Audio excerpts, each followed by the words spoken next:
Welcome in to Check the Mic. Steve Palazzolo and Sam Monson. We are live. It is draft week. It's mock draft Monday. It's marathon Monday, Sam. Let's get to this thing. You ready to go? 3-round mock draft. That'll go well.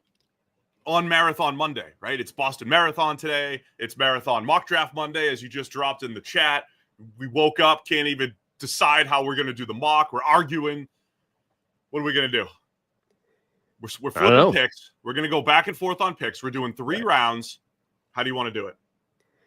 I think there's been a groundswell of support. And by that, I'm using the same metric as you use for the mugs. There's been multiple people have been crying out for what we would do mock. You know, none of this like predicting, none of this, let's try and track the winds of change. What would you do if you were the GM of this team? And then let's go. I would argue that we've been doing mostly that. It's been mostly what we would do with a, little hint of what the team would do. I don't care. Let's go. Like what we would do. Let's just what we would do mock for 3 rounds. You want to do that and then put me in charge of the Titans so I don't screw it up with the second pick. Well, yeah, because look, we're going to get into it. Shedeur's probably he's not going at 2 to the Browns. I know what you would do at 2. You take Shedeur, then people laughing at us all week. We know that's not happening. We don't think that's happening. We don't know what's happening that at man, all. The man's had his jersey retired already. What more do you need?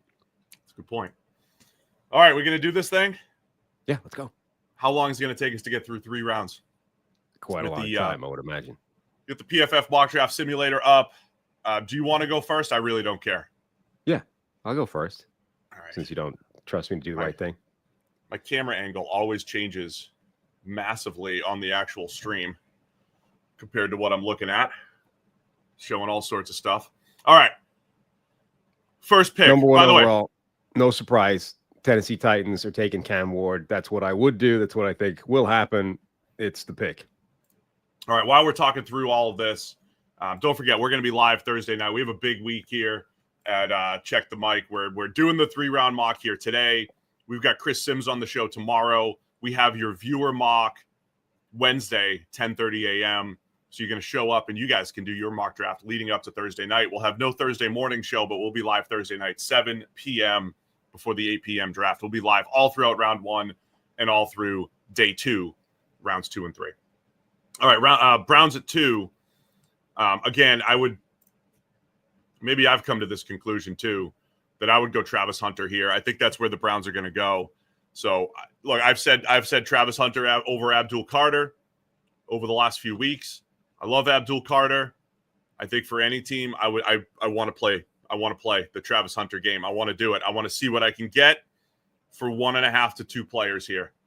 Travis Hunter going to the Browns at number 2 overall. Cam Ward, Travis Hunter. We're chalked so far, Sam. This thing's easy. Yeah.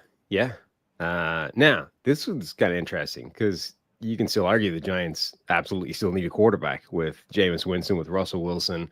But it's like, are you saving your current job or are you doing the best thing for the franchise? Because those are probably 2 different answers. If you're the Giants on the clock, Joe Shane, Brian Daboll, I don't know that they're going to grab a quarterback at the top of this draft because they want to win right now. And the quarterback they're taking at 3 probably doesn't help them do that. So if you're looking for the most impactful player for them, it's probably Abdul Carter. All right. So we're sticking to, I think where the consensus is, our friend Josh Norris tweeted out this weekend, and I tend to agree. There's a lot of commonality. There's a lot of consensus beyond pick 4 or 5 in this draft. I do think we are there for a draft that's going to diverge pretty quickly. Patriots at 4. There's a part of me that would say Mason Graham here. If you're saying what I would do. I would be debating Mason Graham and Will Campbell here. I still think it's Will Campbell for me and for the Patriots. I still have him as the top tackle prospect. I don't have him as that far below Mason Graham, any other players at the top here. I don't think it's clear as day that there's a different tier. Ashton Jeanty might be a better prospect, but the running back value does matter at this point. So we're doing it again. We're doing the Will Campbell at 4. So for the Patriots put into this situation where you do have an acute need of a desperate need and the value doesn't quite match up, you would just accept that you're in that position and force the value. Yeah, I think so. I mean, I would do that with Will Campbell. Done. I'm good with. I mean, I want to trade down. We're not going to trade. I mean, if it comes up, Sam, do we want to trade? If it's you and me, like if it comes up, do we make something make sense? Maybe. I don't know. I don't know. This is going to take long enough without forcing trades in there. I don't care. I got all day. What are you doing later? Let's do it. Let's just sit here all day. I got things to do. I'm busy.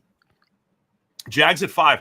Now, look, this is a what we would do draft, but this is where the Schefter predictions are out this week. There's a lot of Schrager. Peter Schrager's been out. Everybody's like, we've been working the phones all weekend. Todd McShay's been working the phones. All the insiders are working the phones. The Jags at 5 are the wild card coming off the phone calls that everybody's talking about because we've been maybe too chalky with Mason Graham as the pick here. So where are you going to go, Mason Graham? Yeah, it still makes too much sense to me. Like, okay, if I'm the GM, I can't see anybody else that I would want to put in there over Mason Graham. I mean, leaving aside the fact that he fills an acute need for this team where they have a real lack of interior, disruptive playmakers.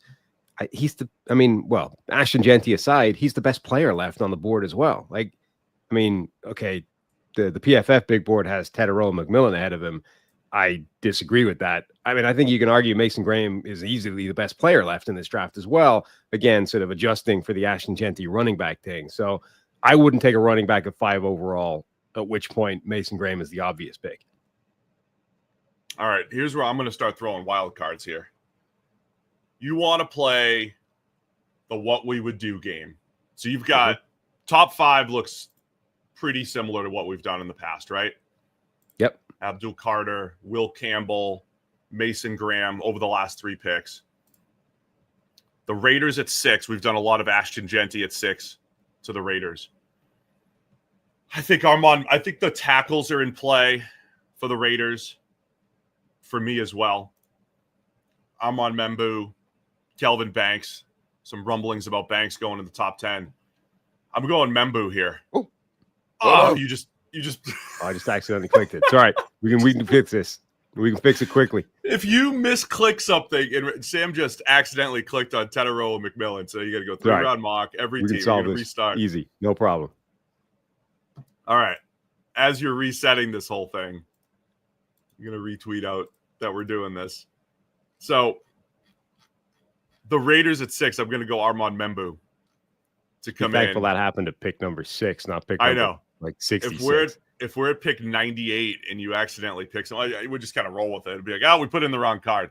I'm going Membou for the Raiders at 8. So there was a little bit of Jordan Schultz questioning why they had, this is, from the agents. Hey, why isn't Colton, what's his name? Colton Miller get the forget him. Left tackle. Why isn't he locked up yet? And I don't know if that's like, hey, maybe they're going to let him walk, trade him. I saw the trade rumblings maybe for Colton Miller, left tackle. But I think Miller and Membou get them both locked up as the starting tackles here. So I'm going Membou. I'm going to go trenches here for the Raiders at 6. Ooh, Jets. Jets at 7. They don't have the Membou picks. I didn't let you get the one that we've been doing the most commonly. Yeah, he didn't. This is a kind of tough spot. I mean, I would be tempted at the quarterback thing still. Justin Fields, how confident can you be that Justin Fields is the guy going forward? He's not even on the kind of contract that he's guaranteed to be the guy. So I'd be pretty tempted by Shedeur at this spot. Alternatively, you're looking at best player available at a bunch of different spots. Again, I wouldn't do the Jeanty thing. I gave you all the potential. I gave you Shedeur potential at the Jets at 7, Saints at 9, Steelers at 21. I gave you a lot of Shedeur opportunities here. You did. Guy. I think I'm going to resist it at this spot. I think this is probably the last time I would resist it, though. I think the Jets just need impact players. I'd be tempted by the Tyler Warren thing as well. Man, this is an interesting spot actually for the Jets. Some rumblings that they have interest in Jahdae Barron. Again, I'm inhaling all the smoke this week, Sam. Everything that people say, I'm just going to recite it as that's what's happening. I got to remember go back and review. I got to remember to have the consensus board fired up as well, because the final iteration of the PFF big board is, let's just say, different to the consensus board. I've also printed out the Athletics top 100 consensus board. I don't know how different that is from the NFL mock draft database one we've been using. But you need to run it through the AI Google Sheets and have it tell you. Oh yeah, that's true. I'll let you know later. Members off the board. Jalen Walker could be in play here for the Jets at 7. I'm going to do it. I'm going to go with Tyler Warren. Tyler Warren at 7. I mean, that's the other place Daniel Jeremiah is talking about, maybe his guy Mason Taylor, the third tight end, sneaking into the first round. That's where the curveballs are in the draft here, Sam, is I think teams that can't come to a consensus top prospect sneak in tight end picks because they feel safer, like you just did, even though they're not safe whatsoever. All right, Panthers up at 8. Other place I'm hearing, the rumblings. Peter Schrager saying Mykel Williams could go higher than expected. I think that could be the Panthers at 8, because I think they really want to get a pass rusher. And the number of times we've gone through Mike Green and James Pierce and the other guys that could be there, Jalen Walker, is Mykel Williams in play? In this case, though, I'm going to go Jalen Walker here. He's still on the board. I'm going to go Jalen Walker to the what? This is when we got to scroll down. It is, right? So that's why I'm trying to keep this, my board's going to be closer to this than the PFF one right now. So I'm going to make sure I got the names handy. I don't want to get swayed by their rankings. Yeah, I'm going to go Jalen Walker. Panthers get their pass rusher here at 8. Consider Tetairoa. I'd consider Tetairoa McMillan, but I think the scarcity of the edge rush position versus receiver. Give me Jalen Walker to the Panthers. Saints are up at 9 here. This is where I'm doing it. I'm taking Shedeur. I think he's a first-round pick. I don't quite understand the level of hate that's been thrown his direction in the last few weeks. And, he's a day 2 prospect, all this kind of stuff. He may have day 2 physical tools, but he has day 1 accuracy, day 1 processing, day 1 mental tools, I think. And that's just as important still. So the Saints need a quarterback. Derek Carr is not the guy going forward, and now he might be injured anyway. So the Saints are taking Shedeur. All right. Just so you know, the rumblings around the league are that the Saints won't take a quarterback at 9, but at 40, and even Schefter mentioning that they've been looking to maybe even trade up in round 2. So a legitimate Saints pick could be like Mykel Williams, Shamar Stewart, some sort of pass rusher, and then Tyler Shuck or Jackson Dart on the turn. Rumored to really love Jackson Dart, just so you know. Bears at 10. Would I actually draft Ashton Jeanty? This is the challenge here, Sam. When you do a what I would do mock, would I even take Ashton Jeanty ever if I was literally in the seat? Ever? I don't know. In the top 10, I don't know if I ever would. But it's like close enough that I'll probably do it. I mean, look, we had this discussion before with Bijan Robinson, a couple of years ago. Like, how high can you draft a running back and have it still make sense? I think the first round is fine. Like, the talk of never drafting in the first round, I think that was an overcorrection. Now, I think there's no problem whatsoever with drafting a running back in the first round. Again, contingent on opportunity cost, right? What else do you need? What else is the situation around him looking like? Like those things. You still need to tick a couple of things off on the kind of flow chart towards drafting the running back in the first round. But if the arrows have led you to yes, and you're at the point where you can draft a running back in the first round, fine, go for it. Now, I think there's a limit to that. I wouldn't take him in the top 5 because you're immediately making him like one of the best paid running backs in football. And so the surplus value evaporates. But I think once you start to get to pick 10, it's all good. Yeah, I mean, look, I think the Bears, they've done the offensive line investment. I think there is a benefit to Caleb Williams here. They've done the defensive line investment too. I think they've added not enough pieces there, but they've added some pieces there. This is where I'll be honest. If Mike Green, if my team is okay with Mike Green in the off field and everything, he'd be in play for me anywhere from 8 and beyond. But again, I'm going to make some kind of assumption that there's some more risk involved there with taking him in the top 10 versus later where we'll have opportunities to take him. So give me Ashton Jeanty to the Bears here, please. No way GM Steve would do that. You don't think so?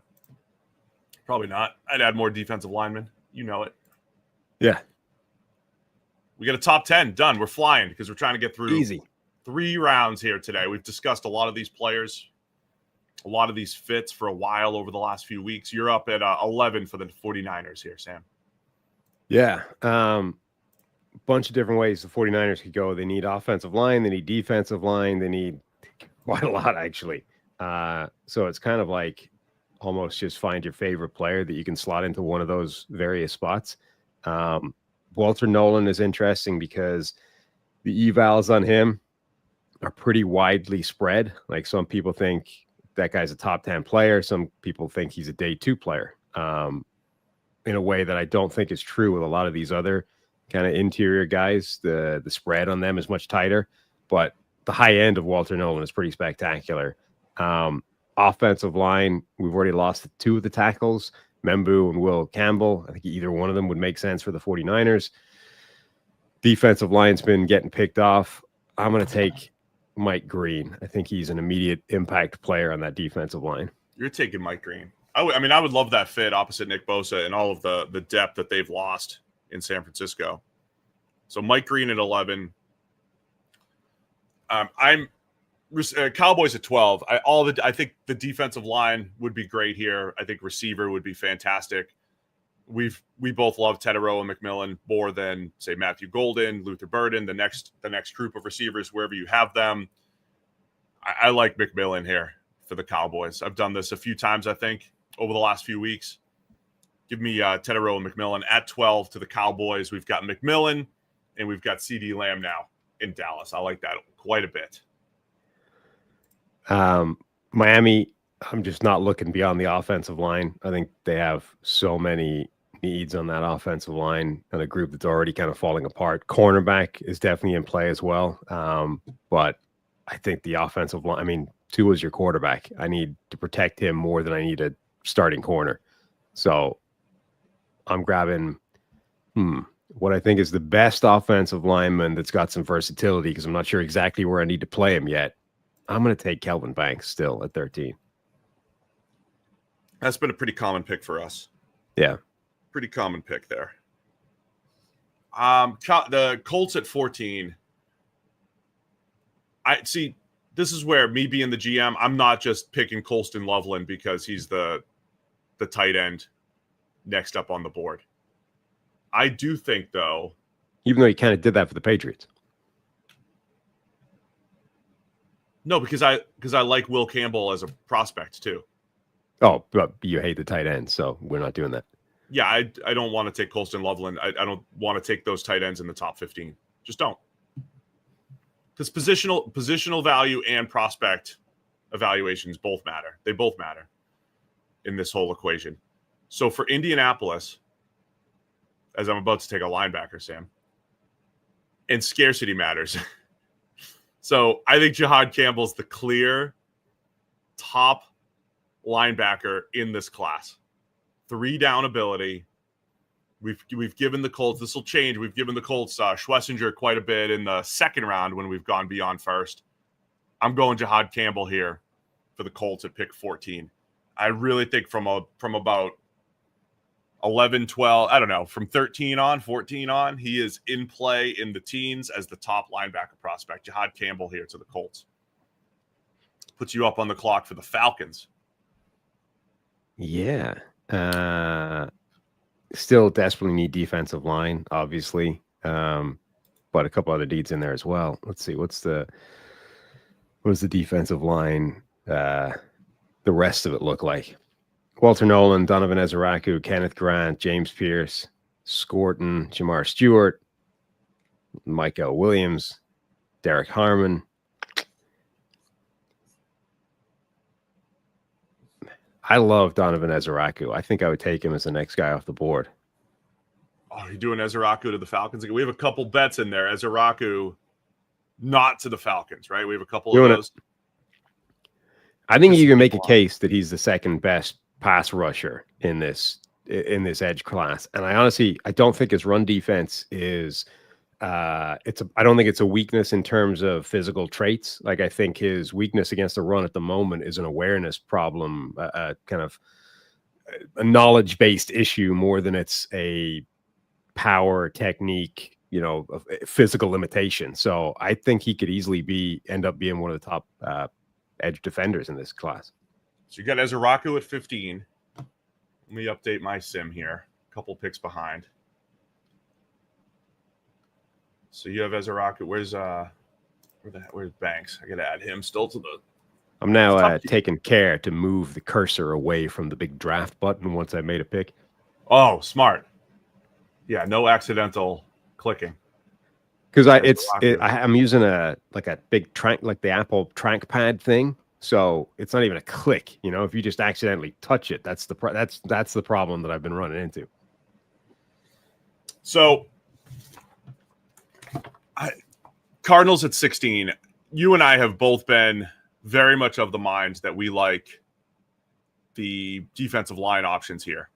But you and I are also drafting for all the previous teams. We've taken a few of the defensive linemen. Yep. I think Walter Nolen would definitely be in play for me here for Arizona. I'm real tempted by Will Johnson, the Michigan corner, though. I really like Will Johnson. I think he steps in and starts. I think we're sleeping on him a little bit because of the workout. Maybe he doesn't have the long speed, but I think the fit in Jonathan Gannon's off coverage, zone heavy defense is going to be great. And not that they've made enough defensive line investments, but they've made a bunch of defensive line investments this offseason. Josh Sweat, Dalvin Tomlinson. It's not there yet, but I really like Will Johnson here. Let's do it. Let's go Will Johnson here to Arizona at pick 16. Puts you up on the clock for the Bengals at 17. We should do we're flying because we need 100 picks here. We're going through 3 rounds. We'll do a little review after the 20 picks maybe. Bengals at 17 here, buddy. Yeah, Bengals at 17. Both trenches could easily use upgrades. I mean, Walter Nolen, I don't love him as much as Trevor and the PFF board does, but that's starting to make a lot of sense. Walter Nolen at 17. Derek Harmon, I think, is also in play here. For some reason, they're way lower on Derek Harmon. Let's see. Harmon. Where's Harmon on the 42? The consensus board at The Athletic has him at 30. NFL mock draft database, I think, has him a little bit higher. He's at 23 on that. I don't know what The Athletic's pulling from. I think it's far fewer boards. PFF could be killing him. Could be killing Harmon's ranking there. I think those two guys are in play in the interior and the defensive side. The edge rushers are in play, and then the interior offensive line, I think, is in play as well. This is the range where I'm interested in Gray Zabel. I think from this point on, I'm happy to take Gray Zabel in the first round as an interior offensive lineman. So I think he's definitely in the conversation at this point. I think I would grab Walter Nolen, though, if I'm the Bengals here. One thing we didn't try to figure out ahead of time, Sam, is if you're going to pick for the Bengals the second time around, we're just literally alternating picks. So I don't know how much it's going to be. Yeah, no, we just alternate. Yeah. We're each stuck with the previous decisions that the other person made. Yeah, but it's interesting because I think that's part of the discussion for the Bengals. Take a guard at 17 or the premium position of defensive line, take a guard later. I think there'll be some options there. Similar discussion here. I am going to trust you if it comes to that to do the right thing later. Trust me. I know what you would do. You'd be taking Gray Zabel here at 18 for Seattle. I know you would be. Damn right I would. We had a great discussion about this on one of the previous shows. I'm not ready to do that yet for Seattle. I'll tell you, this is where I start to get tempted by Colston Loveland. This is where I start to get tempted by Colston Loveland to Seattle. Actually, on the Athletic consensus board, he's the next guy on the board here. Defensive line, I'm also tempted by another, premium position type of play right now versus, Seattle's got two. I don't know who's going to make the Seattle picks. We both have 2 second rounders here for Seattle, where I think they can get one of their starting offensive linemen. I am tempted by Loveland to just fit the way their pass catchers have fallen. I'm going to go D-line, though. I'm going to go Mykel Williams here for Seattle. He's the next guy I want on the D-line. They've got pretty good big boys up front. I think we're going to add some more defensive line talent and just really load up on the front here. I'm going Mykel. So I don't love Mykel Williams. I will say, though, that this is, if I was going to hand place him on a roster to get the most out of him, this might be the place where I would want him to go. Yeah, he's another guy. Like I'm so back and forth. He's another. I see the floor from the run defense perspective. I see the theoretical upside because he's young, played through injury, and has under 1,000 snaps. So I see pass rush upside, but also think he's a high floor, good run defender. So I don't mind him at 18 to Seattle. That's why we went that way. I definitely see the high floor. I'm not sure the ceiling for him is actually that high, but I do love him on that particular defense. All right, buddy. You've got Bucs at 19. Then we'll do a little review at after the Broncos pick. Yeah, Bucs on the clock. A few interesting places they could go here. D-line has started to get picked away a little bit. I'm not sure I would force the next edge rusher in this spot. I think they could go wide receiver with the players that they've got. I think that would be kind of intriguing. But at this point, I'm looking at Jahdae Barron and being like, I can't pass up the value of adding that level of talent and versatility to my defense. I don't quite know where I would play him in this defense, but I did figure it out later. I don't care. I'm bringing him in, and somebody else's problem is for working out how all the pieces go together. Man, I like it. We haven't, because Campbell's fallen most of the time in our Bucs mock drafts. I think they're very much in on these corners. Like if Will Johnson falls and is there at 19, if Barron is there, I think they're very much in that discussion, or a trade down into the late 20s for the Bucs and taking a corner there. I think those discussions are definitely happening in their building. People have been Broncos crying out, by the way, for like the last 5 picks for running backs. Ashton Jeanty, if I'm the GM, Ashton Jeanty is the only running back I'm taking in the first round in this draft. Not because none of the other ones are worth a first round pick in abstract terms, but because the rest of this class is so good, and I think they're quite tight together, that I'm not spending a first on Omarion Hampton or Travion Henderson when I could get, your guy Scatterboo or whatever in the third. Like, I'm just not playing that value. No, I get it. I'm with you. I don't know if Hampton's going to end up in the first round with you and I doing a what we would do mock draft. I see the people asking about Emeka Egbuka. He's another guy just in my mind is just going higher and higher right now, from character reports to just watching his highlights, not really watching the film on Egbuka. The more I watched him, the more I really, really liked him. I think I can pretty much guarantee only one of us is taking Egbuka, and it's not me. No, I know that. So that's the other play here. I know I can get him for other teams. I wouldn't mind him to Denver, to be honest. We keep thinking to be that dependable slot / Z receiver to go with some of the deep threats that they have with Marvin Mims and Troy Franklin there. I wouldn't hate it. I had Luther Burden ranked ahead of him. I don't also love that necessarily in hindsight. I might move Egbuka up if I was re-ranking these things, just in my own head. Messing with myself here. It's Walter Nolen. You took Nolen at 17, right? Yep. Just making sure I'm crossing people off. We got Loveland still on the board. He's intriguing despite the Evan Ingram addition here for the Denver Broncos. I'm not going running back. I'm just not going running back here. I like Travion Henderson. I like it. Man, I don't know if there's a player that I love here for Denver. Got to make a pick here, though, at some point. Yeah. I've really liked the edge talent if the right players are dropping, but I wouldn't be taking a Shamar Stewart. of all the you talked about the fit for Mykel Williams in Seattle. I think this would be an intriguing fit for Shamar Stewart, given all the other talent on the defensive line here. And I will say, we've talked the Shamar Stewart thing to death, talent versus production. And even with the talent, one thing that we didn't really touch on with Dane is, are we at all concerned that actually this athletic profile is missing change of direction relative to some other sort of athletic superstars that we've talked about in the past, the Donnell Hunters, the Trayvon Walkers, et cetera. I'm not 100% sure that Shamar Stewart's athletic profile is as clean as those other guys. That even with all that being said, this is the range where I start to get interested in him. I'm not in on him in the top 10, like the Saints, 9, not a chance for me. But from this point on is where I start to get, I get it from this point on. Yeah, and I was thinking about this last night, actually. I want to be really honest with everybody on draft night when we talk about a player, just what are the guy's strengths and weaknesses? Where is he? Shamar Stewart can be a crazy disruptive player, both run game and pass game. But pass game maybe a little bit less so because of some of those deficiencies just from a technique perspective and maybe change of direction. Oh, would I do it here, though, if I was Denver? All right. Broncos, I am taking not Shamar Stewart.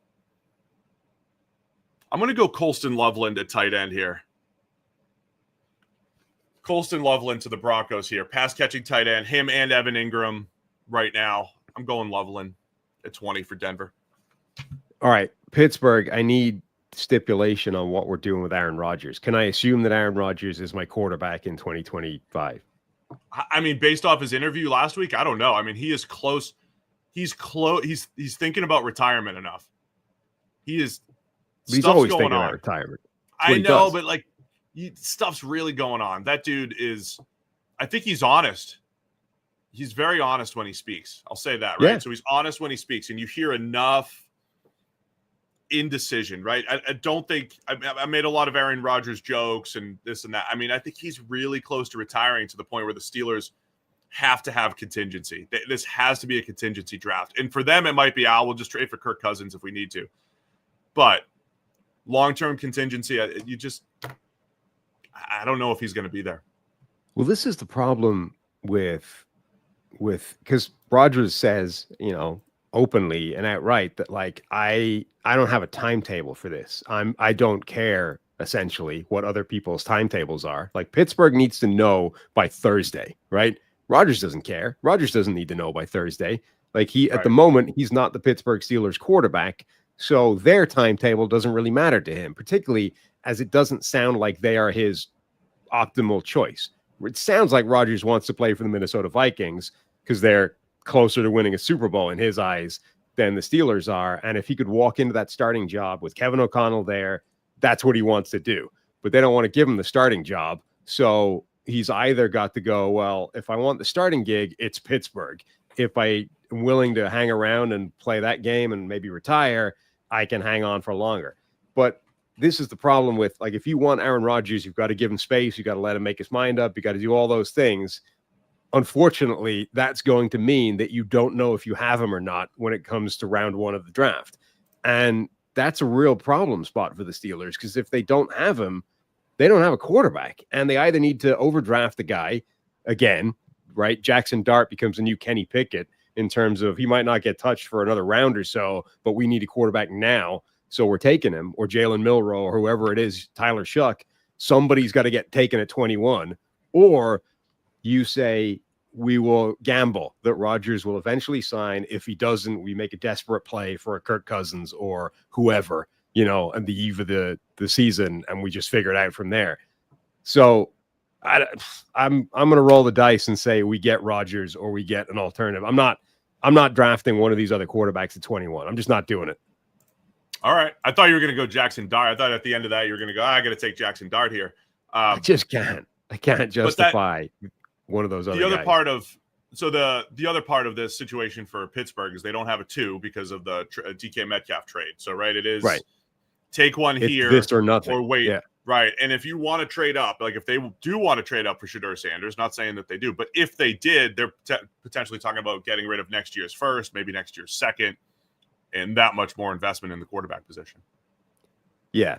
So all that, I'm just going to assume that we can talk Aaron Rodgers into it down the line, and he's the quarterback for this year, and then next year is his own problem. So I'm playing that game.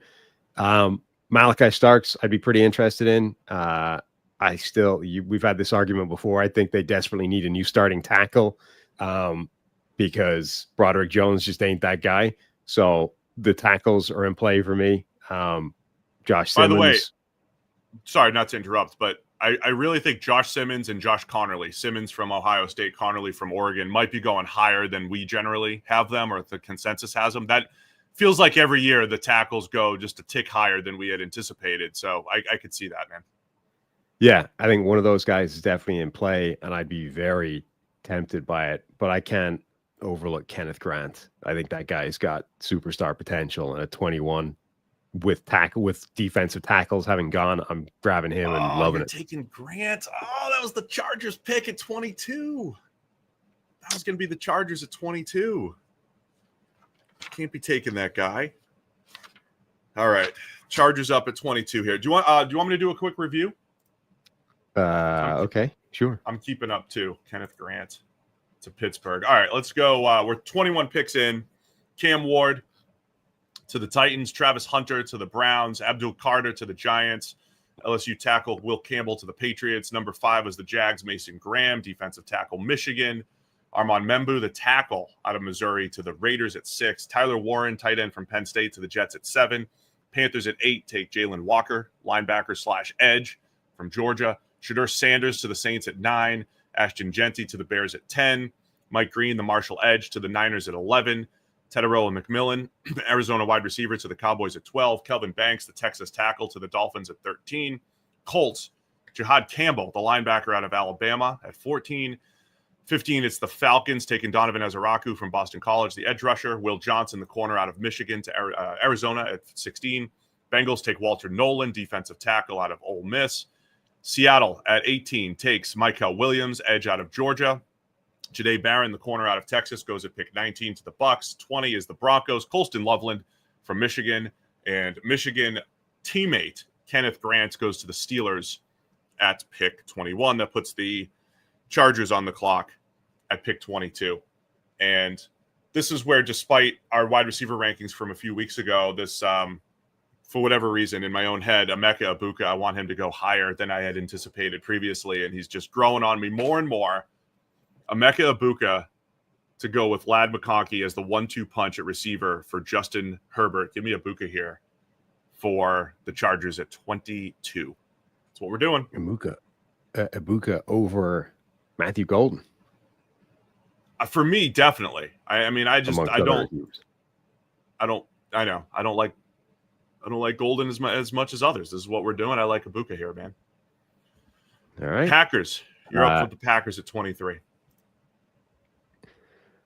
Edge rusher. Defensive line, I think, is a pretty significant need for the Packers. Cornerback as well is a need. So I think that second tier of corners, the Trey Amos from Ole Miss, Benjamin Morrison, Notre Dame, probably not so much Morrison, but Maxwell Hairston from Kentucky, Chavon Ravel, I don't think is necessarily a scheme fit for Green Bay, but that second tier of corners, I think, starts to become in play for Green Bay. And then the defensive line generally. So defensive tackle, edge rusher, all options for them. Green Bay's got some history with athletic edge rushers that didn't necessarily perform in college, and it worked out the last time with Rashawn Gary. This would be a fascinating landing spot for Shamar Stewart. Where's our guy, Justice? Packers fan, loves Shamar Stewart, loves athletic edge rushers. He's been pounding the table for this one. Are you just doing it? Shamar Stewart to the Packers. Well, you did it. Glad somebody did it. Vikings here at pick 24. You know, the number of times that Malachi Starks to the Vikings has come up as a discussion. Yeah. And now the last few weeks we've been having this wide receiver 3 discussion for Minnesota. So now I've got to come back around to that. Only 5 first-round safeties over the last few years. and the Vikings have just 4 picks. So they're just in a fascinating spot of, do you need to take high-value positions because you only have 4 picks? Do you want to have this succession plan for Harrison Smith at safety with Malachi Starks?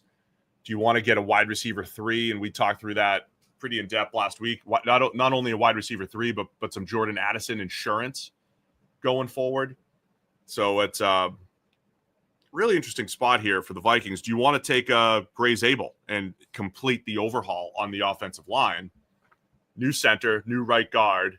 Do we want a new left guard in Gray Zabel here? Really solidify the line for J.J. McCarthy.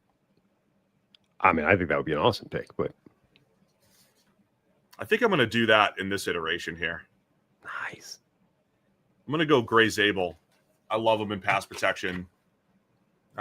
Think he'll fit in guard pretty well. So now it's Ryan Kelly at center, Will Fries at right guard, and Gray Zabel at left guard. Minnesota has completely overhauled the interior of the offensive line. That puts the Texans up at pick 25 here. Yeah. We've been throwing Josh Simmons to the Texans a lot. I think that's definitely on the table. Like, this is a team that needs offensive line help. They've rebuilt, or they've sort of undertaken an overhaul with the offensive line. Obviously, this offseason, trading away Laramie Tunsil.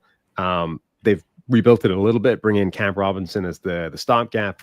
I feel I've made this point before. I feel like this offensive line could creep back toward average fast, though. So I don't know if they need to force it in the first round. It kind of depends what they think of Josh Simmons, what they think of Josh Connerly. I'm definitely fine with those as options. Wide receiver is pretty interesting. Nico Collins is a superstar, but after that, with question marks with the injury to Tank Dell, with Stephon Diggs out of there now, so it's like John Mechie, Christian Kirk they brought in. Like, Luther Burden to me is a really intriguing prospect. Again, that guy's 2023 tape is top 10 material. I think people are, I don't know if they're sleeping on him, but I think he's being sort of hated on relative to what his talent says he should be. I don't know how much of that is attitude and kind of personality driven as opposed to actual tape driven, but Luther Burden has like an X factor ability to be able to plug into any team in the NFL and add dynamism. And you can't say that about every receiver in this draft class. So he gets pretty interesting to me at this point as well. As the chat mentions, Emeka Egbuka is a great fit for Houston. He's off the board in our draft here, but in reality, reuniting him with CJ Stroud as a compliment to Nico Collins would be really intriguing. I think this is the range, right? I mean, I took him with the Chargers. Packers, Vikings, Texans could all have that discussion about those receivers. Unpack Egbuka versus Luther Burden versus Matthew Golden if he's still there. I think this is a strong receiver area for those few teams there. Yeah. So I'm very tempted by Luther Burden. I'm tempted by the tackles. And then the other name I would be tempted by is Derek Harmon, the defensive tackle. I think interior that defensive line would turbocharge that pass rush. Like, they've got amazing edge rushers in Hunter and Will Anderson. They're missing the interior player that can complement that as well. So, in fact, that's where I'm going. I'm going Derek Harmon. I like that. I like that pick. I like that fit for Houston. Derek Harmon, the other guys that they have there are kind of more rotational type of players. He could be a high-impact pass rusher to go with the edges that you mentioned. I like that a lot. Rams at 26. I'm a few picks behind here. I need to catch up on mine. So I've got the Rams. I've given them corners a bunch here. And I think the top 3 are off the Hunter's off the board, obviously. Will Johnson, Jahdae Barron, both off the board. NFL Mock Draft Database has the next corner as, is it Maxwell Hairston at 35, Amos at 30, Ravel at 38, Amos at 39. Is this too high for the next corner? I've considered Malachi Starks here as a movable chess piece type. They got the cams at safety. We've discussed that quite a bit too. Are we thinking? Are we seeing the game through a straw too much for the Rams here? Thinking defensive backs over the last few weeks, using a scouting. What does that mean? If you're looking through a straw, you could only see a very, very small area, right? So a scouting term on a safety or a linebacker, seeing the game through a straw, it's like you're lacking awareness. You're not seeing the full picture. You're just seeing something really small. And are we seeing the Rams draft through a straw too much? Personally, you and I, because we always seem to be landing on defensive backs for them, corners and safeties. Scouting descriptors seem to be an exercise in creating metaphors where metaphors already exist. Like a more simple English idiom for that is just blinkered. Like we already have that. We don't need a new one. We've got it covered with the term blinkered. I don't know if I've heard blinkered. But that's what that is. Like, and you understand what blinkered comes from, right? Like you're telling me it's not a foreign term to you completely? I don't think I've heard that. Blinker, like the horse blinkers, the things that horses wear to stop them looking around. That's, blinders. You have blinders on. Blinders. Blinders. Well, okay. I think it's a transatlantic crossover, but the same thing. Blinders. Yeah, I have blinders on. Yeah, I get that. I get it. So, seeing the game through a straw. Do we have blinders on the or blinkers on the Rams here? I don't know. Where do I want to go with the Rams? I'm going to go back to the Trey Amos pick. I'm going to go Amos for Ole Miss corner, going to the Rams here at 26. Puts the Ravens up on the clock at 27. Chat thinks I'm crazy. I just had to Google it to make sure I was correct. Blinkered from wearing blinders. So it's. So we're all right. All right. Everyone's right. Great. Who did you pick? Trey Amos? I took Amos, yeah. Mug check will be at the end of the show, by the way.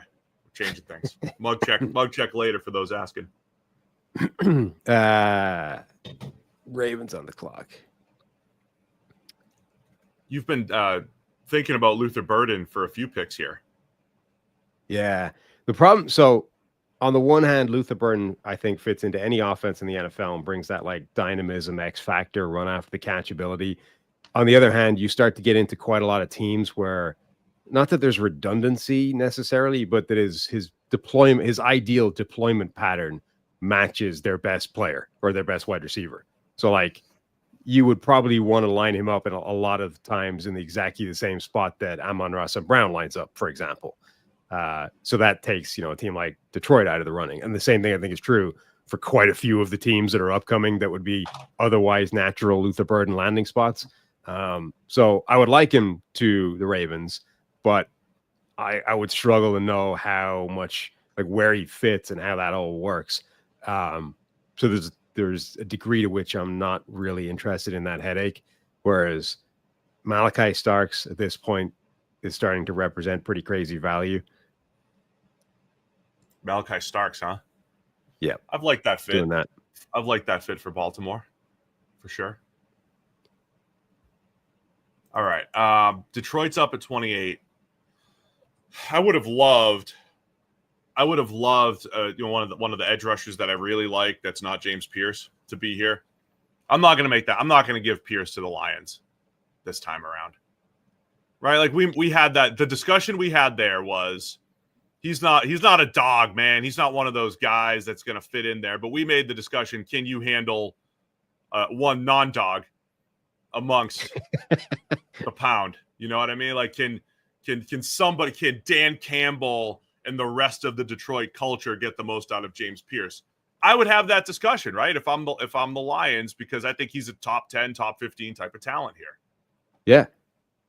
That's an interesting conversation, right? Because like on the one hand, you need to bring in a bunch of these guys to kind of set the culture. But let's assume the culture is set now. Do you need to always, like, can you actually make exceptions within a strong culture? Like that to me, I think is an interesting thing. Everyone wants to bring in those kind of right attitude guys to create a culture and to get, to fix a culture. But once the culture is already set, like, can you actually say this culture is so strong that we can now start to bring in some of these guys that wouldn't have fit or wouldn't have been good for the old culture where they would have gone immediately off the rails. Like, when the Ravens could bring in players back in the day because they had Ray Lewis and Ed Reed and like they were like, those guys will make sure that whoever we're bringing in stays on point, right? The locker room is so strong that it doesn't matter. We can bring in this guy and the culture takes care of itself because they said it. Now, does Detroit subscribe to that now that they've said things and they're in a good spot? And Dan Campbell is, seen as this sort of coach god at this point. Like, can they bring in a guy like James Pierce, who's like the book on him has been want to, effort, attitude, work ethic, whatever it is. Are they comfortable that they can get that out of him? Or is that like, that's potential poison to this locker room? Yeah, man, it's a fair question. You and I have both, a lot of our favorite defensive linemen are off the board, I guess is my point here, to the point where I'm thinking about Pierce. Now I'm also thinking about receivers. If I knew Matthew Golden was playing in the 4-2s, I'd consider him as a Jameson Williams insurance piece. Can he play that fast? Jameson Williams looks and plays that fast on the field. Golden maybe doesn't just there. Pierce is the guy I like the most, though. I mean, if you're saying, like, what would I do? I would try to convince Dan that you can get the most out of him, and we can try one. This goes back to the Patriots thing. Oh, Patriots, Patriot way, and one Corey Dillon. A couple years later, one Randy Moss. Like those, some of those home runs hit. I wouldn't necessarily say Ocho Cinco was one of those chances. He was just at the end of his career, and they tried to buy low on him, and it didn't work out. Let's just do it. Let's do it. I mean, look, at some point, these things matter, right? Elite PFF grades, elite production, elite pass rush win rate. The production and that athletic profile, like, you need to be really sure that he's not a guy you want to bring in when you get to the bottom of the first round and you start comparing him to other players that are available at this spot. Yeah, give me Pierce here. I want somebody disruptive opposite Aiden Hutchinson. We're doing it. Pierce to the Lions. You got the Commanders here at pick 29. This is one of those spots where Luther Burden becomes kind of interesting. I know they traded for Debo already, and they've got Terry McLaurin, obviously, as their sort of star wide receiver. But this is a spot where I think Luther Burden could complement those two with a fairly natural kind of deployment pattern. I think Golden fits as well within that duo. They've got Noah Brown as well, but he's not keeping me from drafting a guy I think would be the sort of second receiver in this group. So I think those two wide receivers are definitely in play. The offensive line is probably okay. You could draft a tackle and have him compete at right tackle with Brandon Coleman after they after they traded for Tunsil. That would make some sense. Edge rusher is where I really want to go, but we've been picking those guys off, and all of a sudden you look at it, and I don't love the available options. Scorton, Landon Jackson, a couple of kind of bigger bodied edge rushers, albeit bigger bodies. You're a Swinson guy. I would be tempted by Swinson at this point. He's your edge 6, right? Like your first 5 are off the board. You personally, your edge 6, and he's still there. Yeah.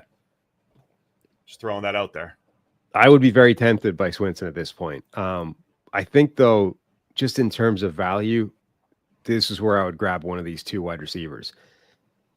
I think if it's me, I'm swinging for the potential on Luther Burden.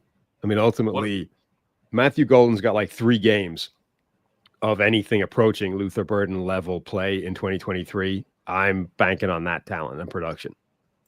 You wouldn't go tackle here?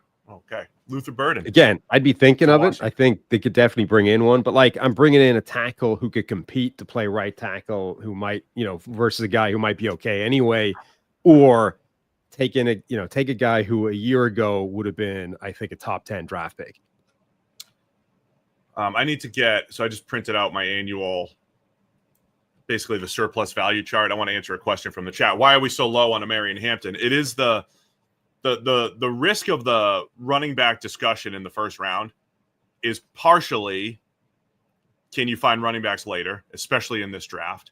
Yes. And then it's secondarily, what are you going to pay for them, right? So is it Sam Hoppin on Twitter? I'll give proper credit to him because I want to reference this on draft night quite a bit. Like when I drafted Ashton Jeanty at 10 to the Bears, he immediately became the 14th highest paid running back in the NFL. Right. And a 58th percentile running back salary as on a rookie contract. Whereas an edge rusher, if I had taken an edge, he'd be number 55 as far as APY goes, annual value.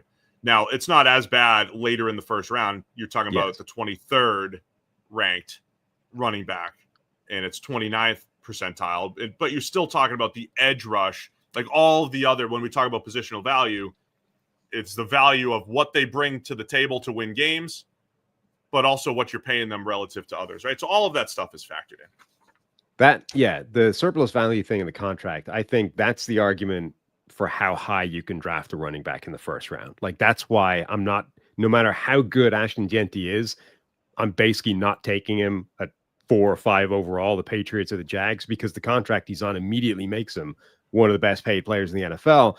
And as good as you think he is, he might not be, right? Like, we've made this mistake before with elite running back prospects, and they've come in, they haven't been that guy. And suddenly you're paying, a non-impact running back, like one of the best paid running backs in the NFL. And that's bad.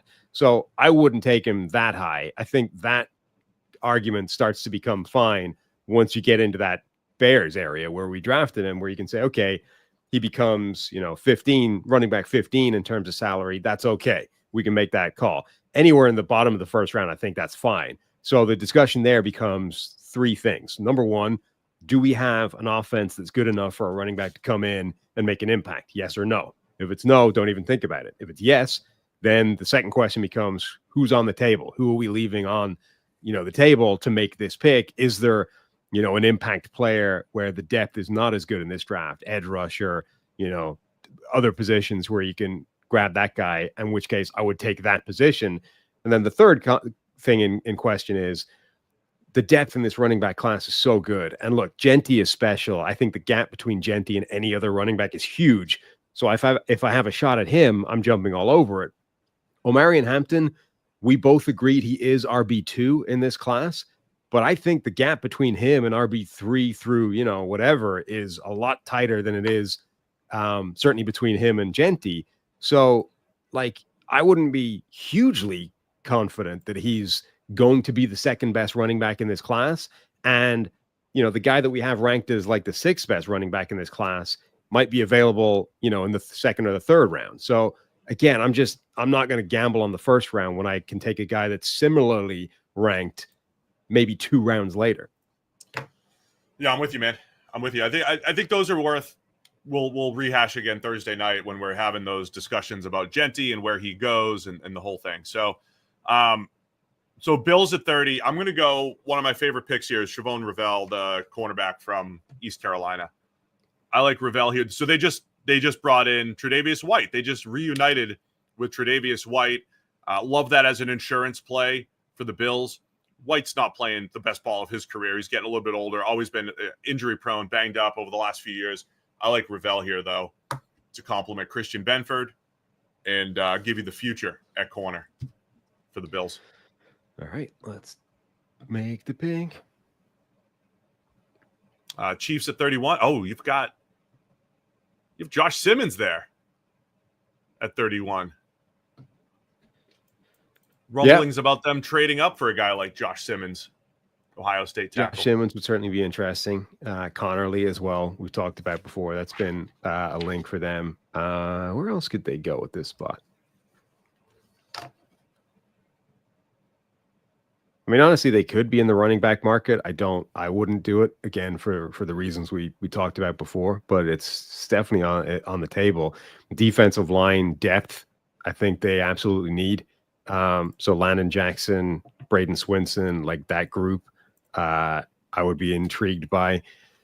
Donovan Jackson is interesting to me because I still think they might need a starting guard. Like maybe Kingsley Suamatea can be that guy, but it's kind of like last year where they're running into the season without knowing if he can actually be a high-level starter or not. Now they have one game of proof as opposed to last year where it was literally who knows. But I'm not sure you'd be confident in that if you're the Chiefs. So bringing in a guy that's got guard tackle flexibility is tempting to me. This probably is a bit of a reach for him, but if it's 15 spots at the bottom of the first round, again, we've said that before. Is it that much of a reach? No, No, I mean, this is where nothing's 15. I don't even want to use the term reach anymore because we're working off this consensus board, which I think is really informative. But yeah, 10 to 15 spots on that at this point in the draft is not a reach. Right. At the top of the draft, like if somebody took Jahdae Barron at 4, you would say, okay, that's, or Cleveland Farrell at 4 is way higher than expectation. I think you're beyond reach territory here, unless it's, a guy that's supposed to go on day 3. Yeah. Like the problem with Josh Simmons is that he's a tackle only effectively, right? Like plus he's coming off that injury and who knows what that means, but he's a tackle only. Whereas Donovan Jackson might legitimately have tackle guard flexibility. He could start day 1 as guard. And if the Jalon Moore thing didn't work out at tackle, maybe Donovan Jackson can play tackle as well. Either way, he gives you that cover. Whereas if you bring in Simmons, he's definitely a tackle. If you bring in Connerly, I think he's definitely a tackle. If you went in a different direction in the interior of the offensive line, Tyler Booker is only a guard and maybe a system-dependent one as well. Jackson's the guy that gives you the most flexibility if you're going offensive line for them. Is that what you're doing? I think so. I think I'm doing that. Wow. Well then, Donovan Jackson, who you think can play a little bit of tackle if needed. Yeah. Like Joe Thuney. That's where the Chiefs are going at 31. I think the Eagles would go Josh Simmons here. Ooh. Because here's what I would love to do if I'm the Eagles, but you and I ruined it by taking all the top edge rushers. I'd love another edge rusher, another pass rushing defensive tackle. We used most of them. Like if Derek Harmon was here Thursday night, if Walter Nolen was still here Thursday night, if Donovan Ezeiruaku was here Thursday night, James Pierce, we took all those guys.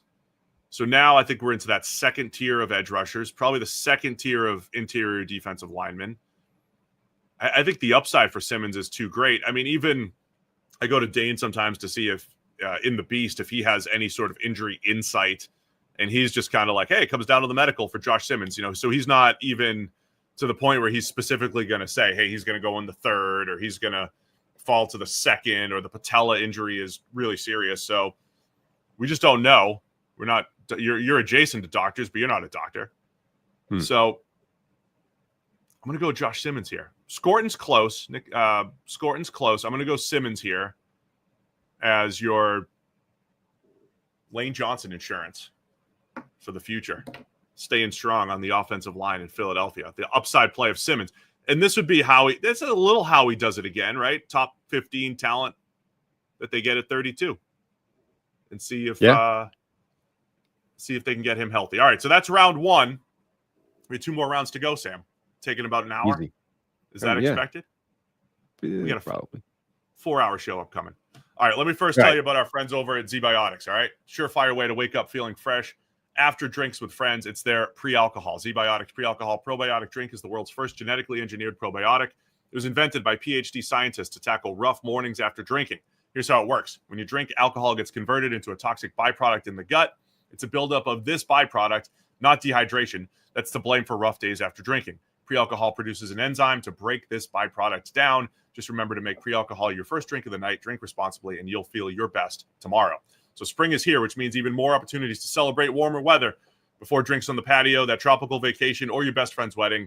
Don't forget your ZBiotics pre-alcohol. Drink one before drinking and wake up feeling great the next day. Our friends over at the Scouting Combine, we gave them their ZBiotics. They made sure that they had it, and they had a great time that entire week. Felt fresh and handled a week of late nights and drinking and early meetings. So go to zbiotics.com/checkthemic to learn more and get 15% off your first order when you use Check the Mic at checkout. ZBiotics is backed by 100% money-back guarantee, so if you're unsatisfied for any reason, they'll refund your money, no questions asked. Remember to head to zbiotics.com/checkthemic. Use code CheckTheMic at checkout for 15% off. All right, man, we're on to round 2. Browns. So they went Travis Hunter. They didn't take Shedeur.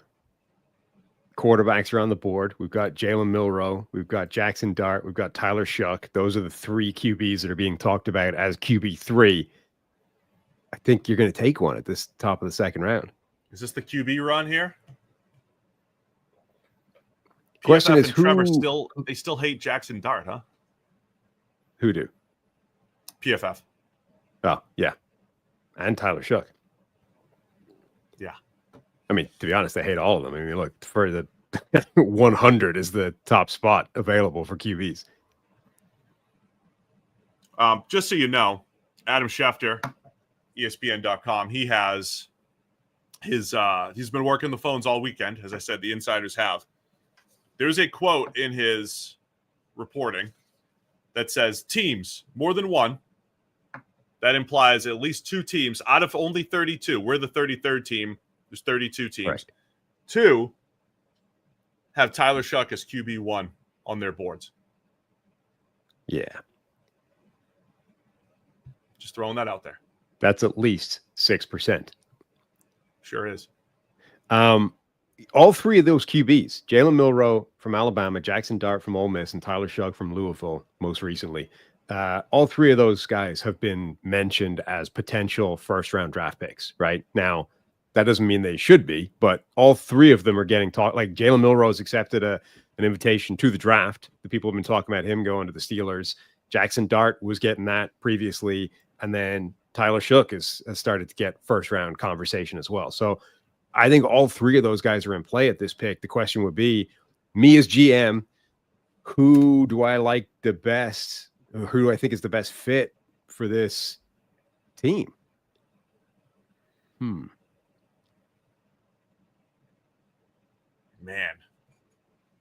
Do I have to go QB at 34 too with the Giants? I mean, I guess I have to stick with my board, right? My rankings, which would be Jackson Dart as the next guy.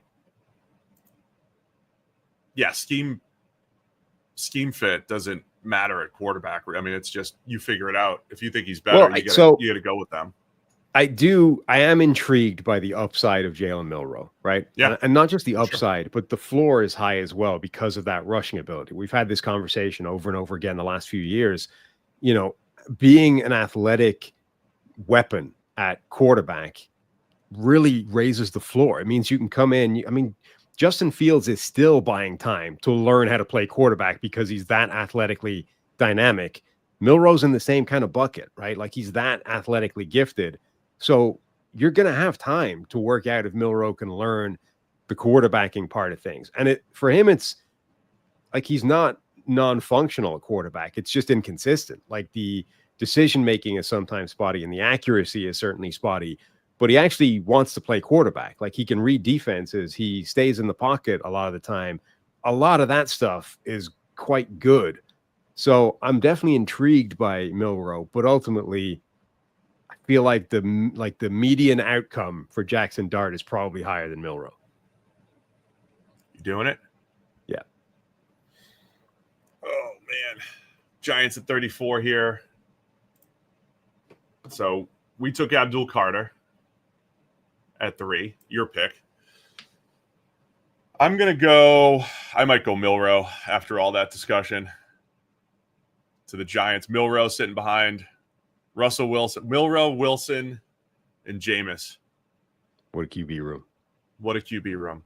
Here's the other interesting part about what we would do. Like I'm higher on Dylan Gabriel, but part of what I would do is also know the market.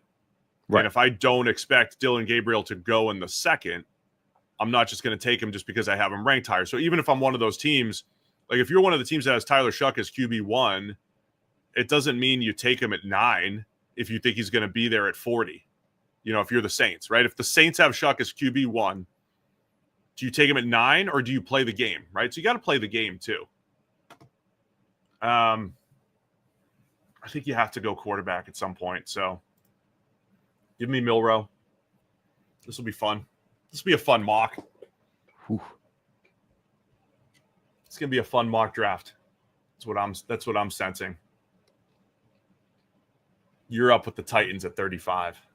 Yeah. So Titans got their QB, the top of the first round, Cam Ward. They're sitting here top of the second, and there's some interesting players on the board. Matthew Golden at this spot. I mean, I don't love Golden relative to other people, but I think at the top of the second round, he starts to become very intriguing.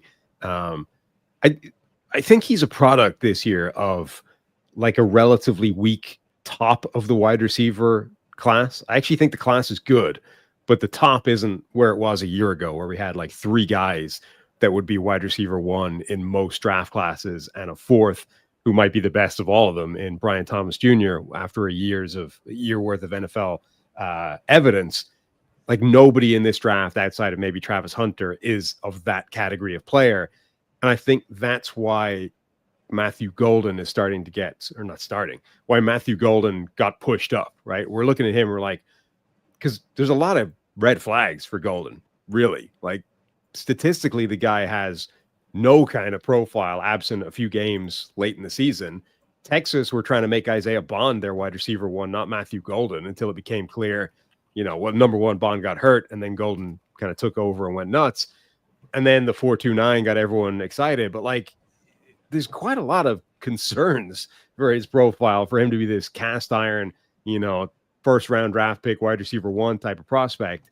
But in the second, now you can start to play to that upside and that potential a bit more. And I kind of like his ability to come in to this offense and make a difference. So I'm going to take Matthew Golden.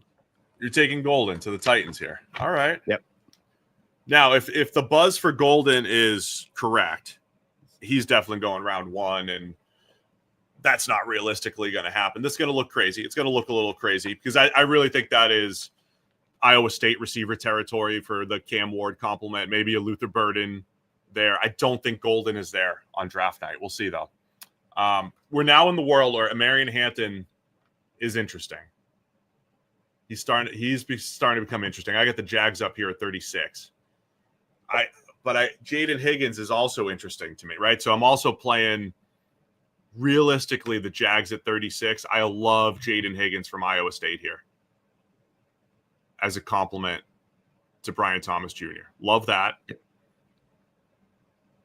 But I think the Jags also have a running back need. This is about the time I would be ready to take running backs off the board. Oh, man. This is a tough one. Who gets the Bears pick? You get the Bears picks, by the way. Coming up soon. Hampton, Higgins. Tackle's intriguing too, but I don't know if I'm going to go there yet. I'm not completely giving up on Anton Harrison there. Oh, at my core, I don't want to go running back if I don't need to yet. Give me Higgins. Jaden Higgins to the Jags here. Iowa State receiver. Now we're cooking, Jags. I like Mason Graham and Jaden Higgins. You just take those players, man. Take those good players. Raiders drafted Membou in the first round. So this is interesting. Like a lot of people had the Raiders taking Jeanty in the first. They instead take the tackle. And Marion Hampton is available for them at the top of the second round. Again, I think that the gap between Jeanty and Hampton is significant. I don't think those two are particularly close.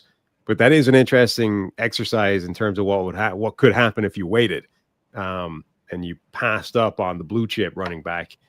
RB2 could be available at the top of the second, now running behind what a lot of people think is the tackle one, the best tackle in this draft. Kind of tempted by that. And then obviously, everywhere on defense still. Hampton would make some sense here. Hampton and Membou as your 2 picks? Yeah, I'm going to do that. I like it. That puts Patriots up on the clock at pick 38 here. I've loved Jalen Noel as an option. I'm starting the wide receiver run. Continuing the wide receiver run. We just saw Golden, Jaden Higgins. Oh, man. Scorton still being there is really good value. Connerly still being there is really good value. Do you really want to? We did this in our last mock draft, Sam, where the Patriots doubled up on the offensive line. As much as I think the idea of tackle receiver would be great, do you want to double up on the O-line here? Connerly, Tyler Booker. There's a couple options there. Booker's intriguing to me. And then get the next group of receivers? Where does New England pick next? The Patriots could draft 2 tackles and they could both start. Morgan Moses is in there, but Like he's a stopgap, right? Like they could easily, if both tackles in the first 2 rounds are capable players, they could both nail down those spots quickly. Or what if Will Campbell really is a guard? Now, you don't want to pick a player at 4, right, and say, well, we're going to hedge.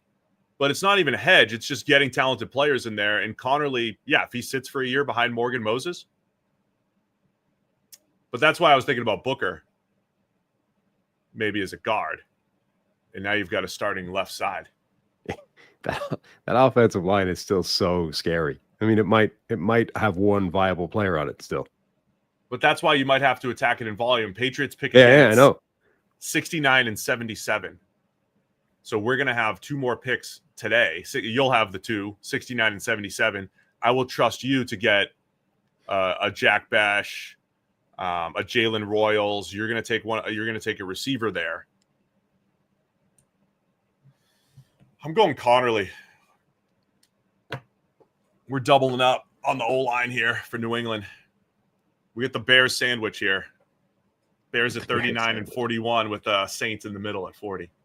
So they have the flip side of the Raiders thing, right? Like the Raiders, when they passed up on Jeanty, they took Membou, they came back, they got Omarion Hampton in the second round. The Bears were the team that took Jeanty in the first, and now this is what's available to them in the second round for us. Nick Scorton on the defensive line, Benjamin Morrison at cornerback, Kevin Winston Jr., Penn State, Landon Jackson, the edge from Arkansas, the second tier of receivers. Maxwell Hairston still on the board here at corner is pretty fascinating. Braden Swinson, the edge rusher, is pretty intriguing too.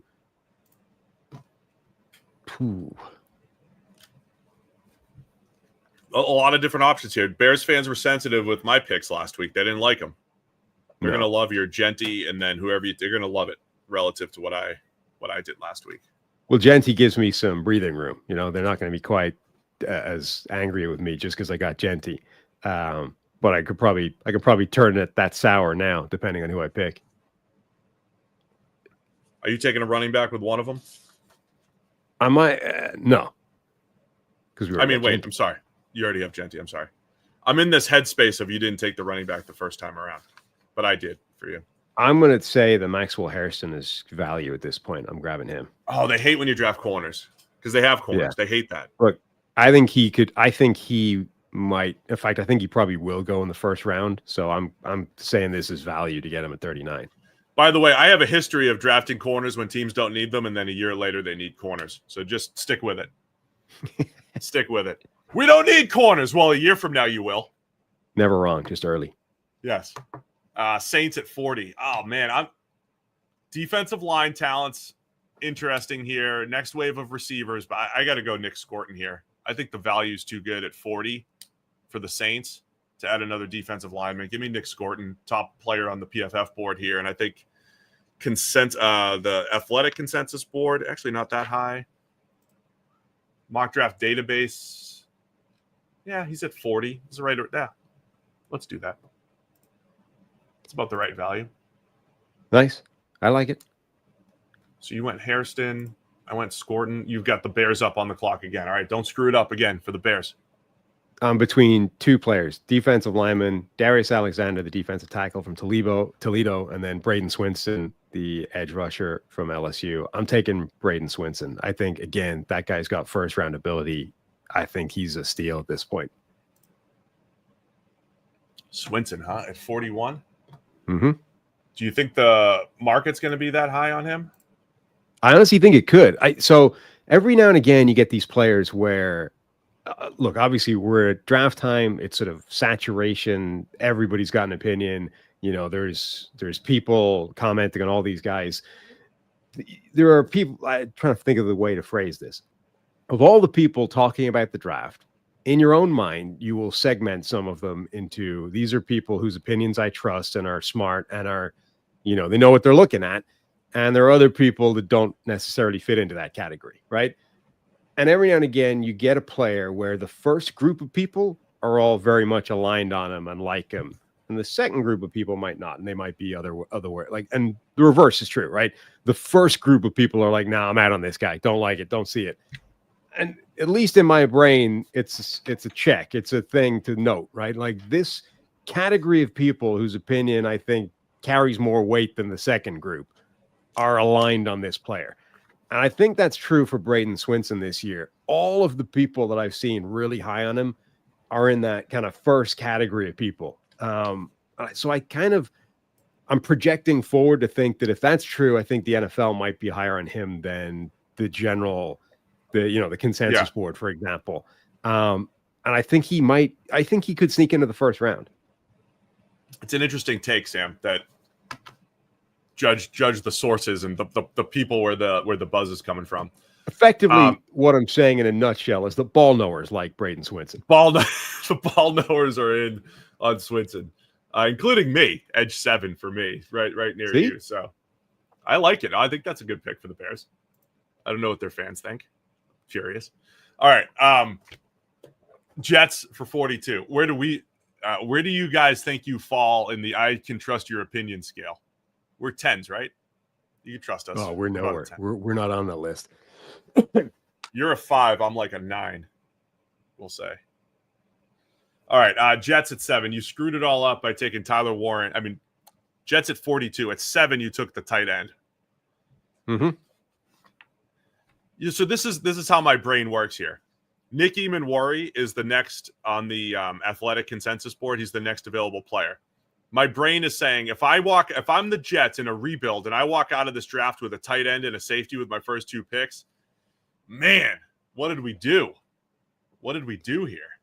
Yeah, your position value brain is going to melt down if you do that. That's the problem. That's where I'm struggling. I had somebody I liked. I kind of like you talked about Darius Alexander as an option for the Bears. I like him for the Jets. They have Quinnen Williams, Leonard Taylor III last year, UDFA. I think they could use more beef up front at defensive tackle. Look at it this way, though. That's basically what the Lions did a couple of years ago, right? They just drafted nothing but non-value positions, and every one of them was like a slam dunk, right? They nailed it, and they come out of this draft. Everyone was like, I like the players they got, but I don't love the value at these positions. And then like 6 months later, the Detroit Lions social media team is taking like victory laps and dunking on people because they're all amazing. That was me. I mean, I was the one who said I liked all the players, even Jack Campbell. I liked all the players at the time. Yeah. Every single one. They were all fine. And at the end of the day, that's the thing. Like, if you make sure, if you hit on the player, like if I had an order of operations of what's most important, it's hit on the player, maximize surplus value, and then, it's still the most important thing.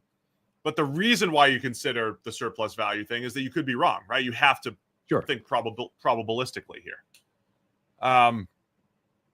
See Tyleik Williams being suggested. I'm going to go Darius Alexander here for the Jets, though.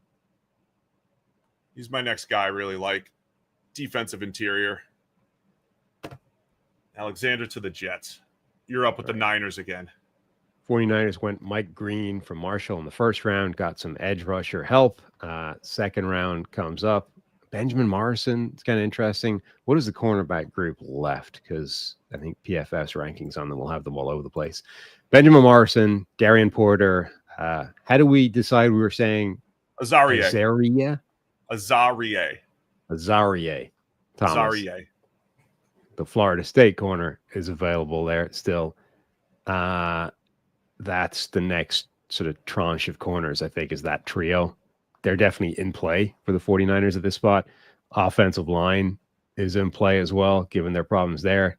Tyler Booker just doesn't, that's not a scheme fit. I don't think him going to the 49ers.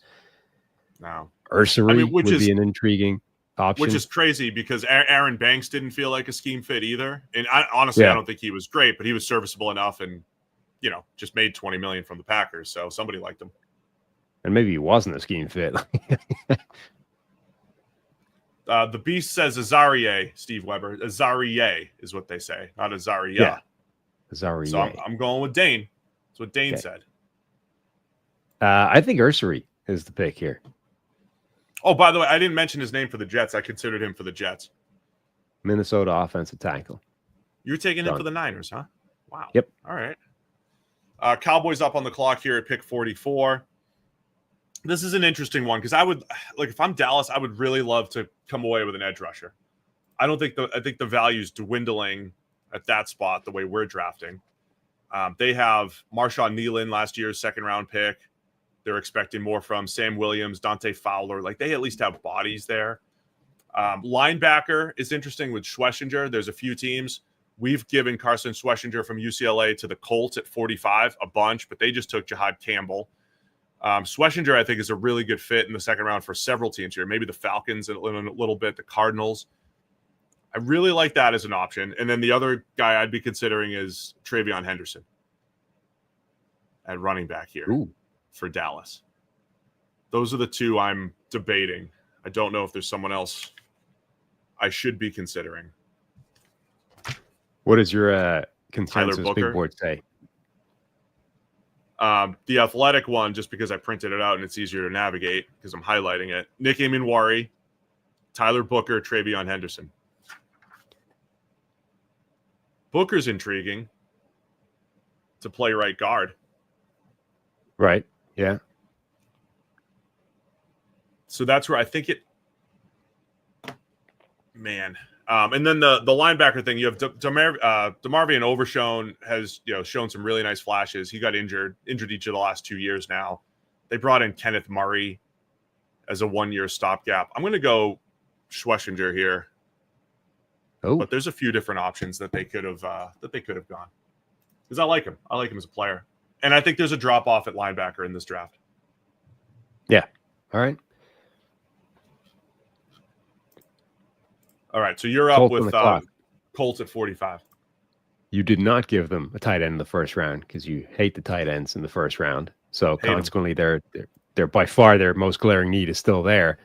I think Daniel Jeremiah is trying to throw. I think he's got Mason Taylor in his top 32, and he might be saying. I think he's trying to hint at Taylor sneaking into the first as well. The Chiefs, maybe. Yeah. I don't know, but just saying. That's definitely gaining steam, I think, gaining traction that Mason Taylor could be a surprise first round pick, or at least is certainly higher than, like the kind of, this is sort of what the draft rankings would look like, these 2 first round players, and then the next group available, in the top of the third round, say. I think that might be a round too low on these guys at this point. I think Taylor is certainly pushing himself towards that first, second area. I think Elijah Arroyo isn't far behind him. So those 2 guys, I think, are definitely starting to be in play at this point. And I don't think the Colts can pass on one, having passed on one in the first round. So I'm going to stick with what I've seen, and I like Arroyo over Mason Taylor. He's not, the blocking may be a problem, but to be honest, I don't care that much about that as a tight end. I can get bodies in to block. I can't get bodies in to do what Elijah Arroyo does, which is dynamic pass catching and route running. I'm just trying to add proper context here because I talked about it on Twitter a little bit. When you look at run blocking grades from PFF, you have to understand the role, because I think Arroyo's grade wasn't bad, but if you look at the actual blocks, especially the ones even that are great, I mean, it's like he just kind of throws his body in there. He's not used in line, right? He's not put in this spot where he's got to block defensive ends and do NFL run blocking type of things, which you're saying, hey, you'll protect him. But man, he felt like even his good blocks, it was like, yeah, he's still not very good. Falcons at 46. You went Donovan Ezeiruaku first time around. I mean, this is where I think Emanwari might make sense for me. Adding a safety for the Falcons. Or the Benjamin Morrison. I still really like Benjamin Morrison at corner. Damn. Trevor hates him. I didn't know that they dropped him so much. Yeah. But safety, you've got Jesse Bates, of course, but Jordan Fuller. A couple other options there. I'm going to go Emanwari for the Falcons. Over Xavier Watts? I don't know. Maybe I might regret that. Too late. It's already done. Cards in. I know. So Arizona Cardinals went with Will Johnson in the first round. That's a pick I haven't seen too much, but I think it's a pretty interesting one for them. Defense, top to bottom, I think is a need. They're also wide receiver would be interesting for the right guy. Obviously, Marvin Harrison Jr., their number 1 guy. Michael Wilson. They've got some players, but I think they definitely got a role for the right number 2 if they love somebody. And by that, I'm thinking Jalon makes a lot of sense. Like, that vertical speed is intriguing. at this for this particular offense.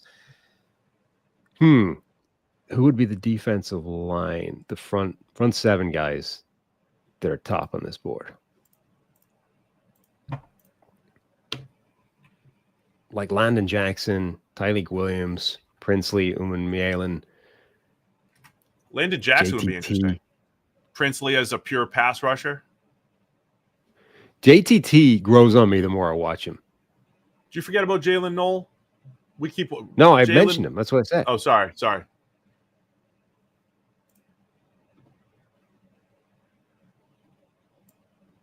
Who would I get? All right, I would take Landon Jackson at this spot. Landon Jackson, I like that. Would the Dolphins take Jalon Nolen here at 48? I think Landon Jackson has more edge rushing juice than he was allowed to show, I guess, at Arkansas. I think if you actually coach him up, he's got some tools that can really get pressure around the edge. Yeah. No, I told you, the more I watched him, the more I appreciated him and liked him. All right, Arizona, you go Landon Jackson. Dolphins at 48. Let me make sure I get this Jackson pick in. So this is where the Jalen Ramsey news. I'm going to trade Jalen Ramsey. Oh, okay. Dolphins. Right? We're going to pick on up some extra picks. We should have done that. We should have just traded all the players that were rumored to go. Yeah. Added those Still extra do it. picks in. The second round pick. Who wants Jalon? Do you want Jalon? I think his best fit's the Raiders. Let me see. Can I trade him for a third? And I would do it if I was the Raiders. Raiders are pick 68. Should I trade pick 68 for Jalen Ramsey? Yeah, why not? All right. Can we do that? Yeah, you don't need to do it now though. So pick 68, that's the fourth pick of the third round. I think if I'm Miami, Ramsey, he's pretty much already on his way out. I don't know. I haven't really thought too much about his specific trade value enough at the moment. My point is I'm going to corner, looking at the corners. This is what's interesting about these discussions. You and I just did a cornerback draft show, and you put rankings together, these linear rankings. And we always talk about draft the best players. But even though I had Benjamin Morrison ranked higher than Darian Porter, Azarie Thomas, if I want longer corners that could play a little bit more press, right. I want a 20-year-old in Thomas with upside, or a 24-year-old in Porter with theoretical upside because he's barely played any football and he's just a crazy good athlete with good tape too. Or Morrison, who I think is probably the most technically sound out of the whole group, but has these injury issues, right? So linear rankings don't capture all of this context here. No, so, they never can. Like it's what are you, even just in terms of like, if you picture every player, and it doesn't necessarily work like this either, but if you picture every player with that bell curve of possible range of outcomes, like the curve for every player is not going to look the same, right? We talked about this with Milroe versus, a different quarterback. Like some of them are going to have more upside. Some of them are going to have lower or higher floors. The middle isn't going to be like each curve is different. So it's like, what are you actually shooting for here? Are we shooting for the highest middle point of that curve, like the highest sort of average range of outcome, or are you shooting for the guy that's got the largest chunk of top end outcomes, like the guy who's most likely to be special, or the guy who's most likely not to bust? Like these are all different answers potentially. So all that said, I'm still probably going to go with my top ranked corner and Benjamin Morrison ultimately, but that's where I'm thinking through all these different scenarios. I also think defensive tackle Tyreek Williams would have been interesting here, but I'm going to go Benjamin Morrison at corner here, pick 48 for the Dolphins. It might be high relative to, I know where Dane has him and where maybe the league has him, but I like Morrison quite a bit coming off the injury. Done. Bengals grabbed Walter Nolen in the first round, so they're back on the board now with this availability in the second. Booker's still there, man. You got your guard. I just worry how scheme specific he is. Like, I don't know how many teams are going to be that interested in Booker. Like, what is his market in terms of number of landing spots for Booker? Yeah. See, he's very similar to Osiris Torrance for me. And I think Torrance he's started a lot of games for the Bills. He's probably been average, depending on what you trust, average at best for Buffalo. Similar power, similar movement patterns. Booker's got the big mauling style, but he's better pass protector than run blocker, I think. And my concern is like the short area agility when he's dealing with stunts and twists, being able to pick those up. I will say, if you brought in Tyler Booker, you would be starting to assemble like an insane amount of just pure mass on that offensive line with Orlando Brown and Amarius Mims already in place. Okay, the other two guys are not massive, but that three is pretty huge. They also had such issues running on the goal line. I think he might help with that in particular. It's a very drafted guy in the second round for that. I'm just saying, skill set wise, he does help with that particular aspect of the game.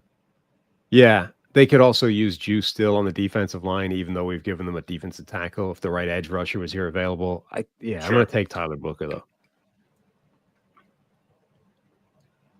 I just convinced you to steal this. He wouldn't fit with Seattle at 50 anyway. Right. They're pure Kubiak's outside zone scheme anyway. So Booker to the Bengals at 49. All right, Seahawks at 50. I get the Seahawks sandwich here, 50 and 52 with the Broncos in the middle at 51. So Seattle, we took Mykel Williams first time around. I stayed dedicated to the positional value aspect of things with Mykel. Now, do we look at the interior of the offensive line? I like Tate Ratledge, as I've said many times, from Georgia, as a potential fit here for Seattle. Jared Wilson, the two Georgia guys. I mean, the three Georgia guys, really, but two Georgia guys. I think Ratledge is one of my two picks here, if you don't steal him in the middle with the Broncos. I think safety's interesting with Xavier Watts, and then the next tier of receiver, Jalen Noel, Jack Besh. Besh is getting a lot more hype lately. Like, he's really good. Early second type of hype. Which is fine. I've made this point repeatedly. Yeah. But like, if I could get Jack Besh over Emeka Ibuka a round later, I would take that deal every single time. Yeah, I really like I can get a guard and a receiver here. Let me go. Which one's the next one's the DK pick? So I'll use your strategy here. I'm going Jalen Noel as my deep threat for Seattle. I'm going to hope that you don't take Ratledge with the Broncos at 51. Jalen Noel, done. Jalen Noel, wide receiver, Iowa State, to the Seahawks at 50. You've got the Broncos at 51, and I'm hoping to get a guard, I think, with this next pick. Yeah, so Broncos went with Colston Loveland with their first-round pick. I think they could be in the wide receiver market. This could be a real run of receivers in this second round. They've got some talent there. It's very unknown, though, outside of Courtland Sutton. Obviously now with Colston Loveland on board as well, but like any of these guys could potentially come in and be the number two behind Courtland Sutton. So Jack Besh, Jalen Royals. I'm less high on Ayomino, the Stanford wide receiver, but Kyle Williams, Trey Harris, like these are all potential options, I think, at this point. Defensive line depth would be intriguing. I think, Omar Norman Lott is going to be at the top of the PFF board for a while, I think, but he starts to get at this point 51 on, actually at the area where he is in consideration. JTT on the defensive line is intriguing. Again, the more I watched him, the more I started to like his tape. Like he's just good. Like he's technical. He's got a well-rounded tool set of pass rushing moves, and the dude plays the run well. Like I think he's just a good player. Who did I take for Denver? Colston Loveland. You got to go running back here, right? Do I? I don't got to do anything. Is Travion Henderson still on the ball? I think so. I would go Travion here. Damn. You liked Caleb Johnson a little bit more. I think that'd be a nice fit for Denver here. Henderson, Henderson. He wasn't was he my? No, I had Samson higher, but Henderson is a good fit specifically for them. Explosive, pass blocking chops, can get on the field immediately. Yeah.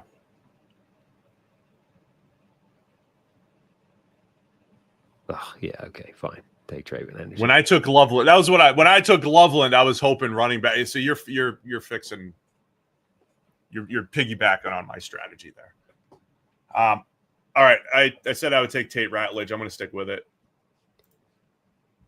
Travion Henderson goes to Denver at 51. So Seattle's up again.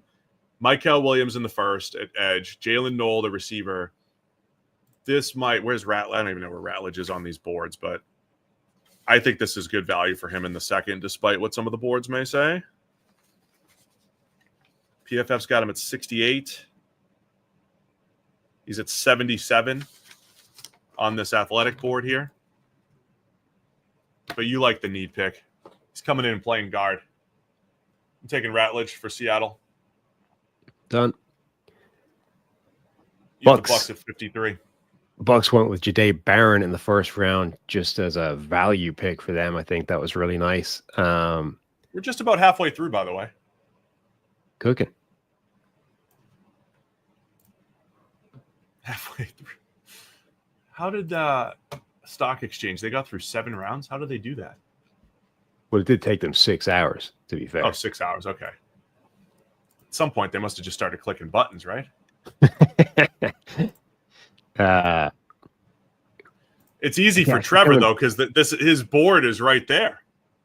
That's true. Just it's easier for him because it's literally the way it's already in the order that he would take the players.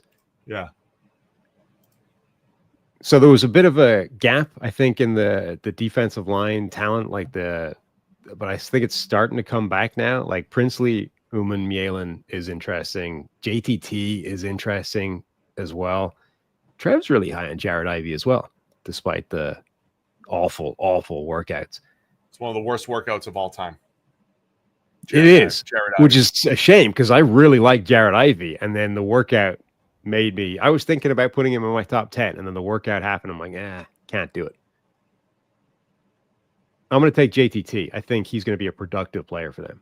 Wow, interesting. JTT. Look, I've always thought Ohio State has all the second rounders.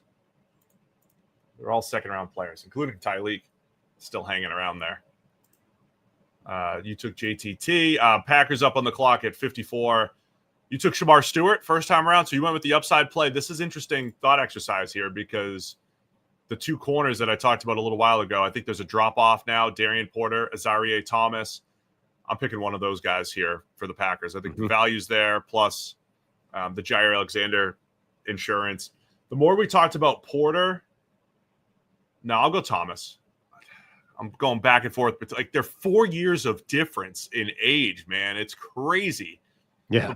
Porter's just this out of this world athlete too.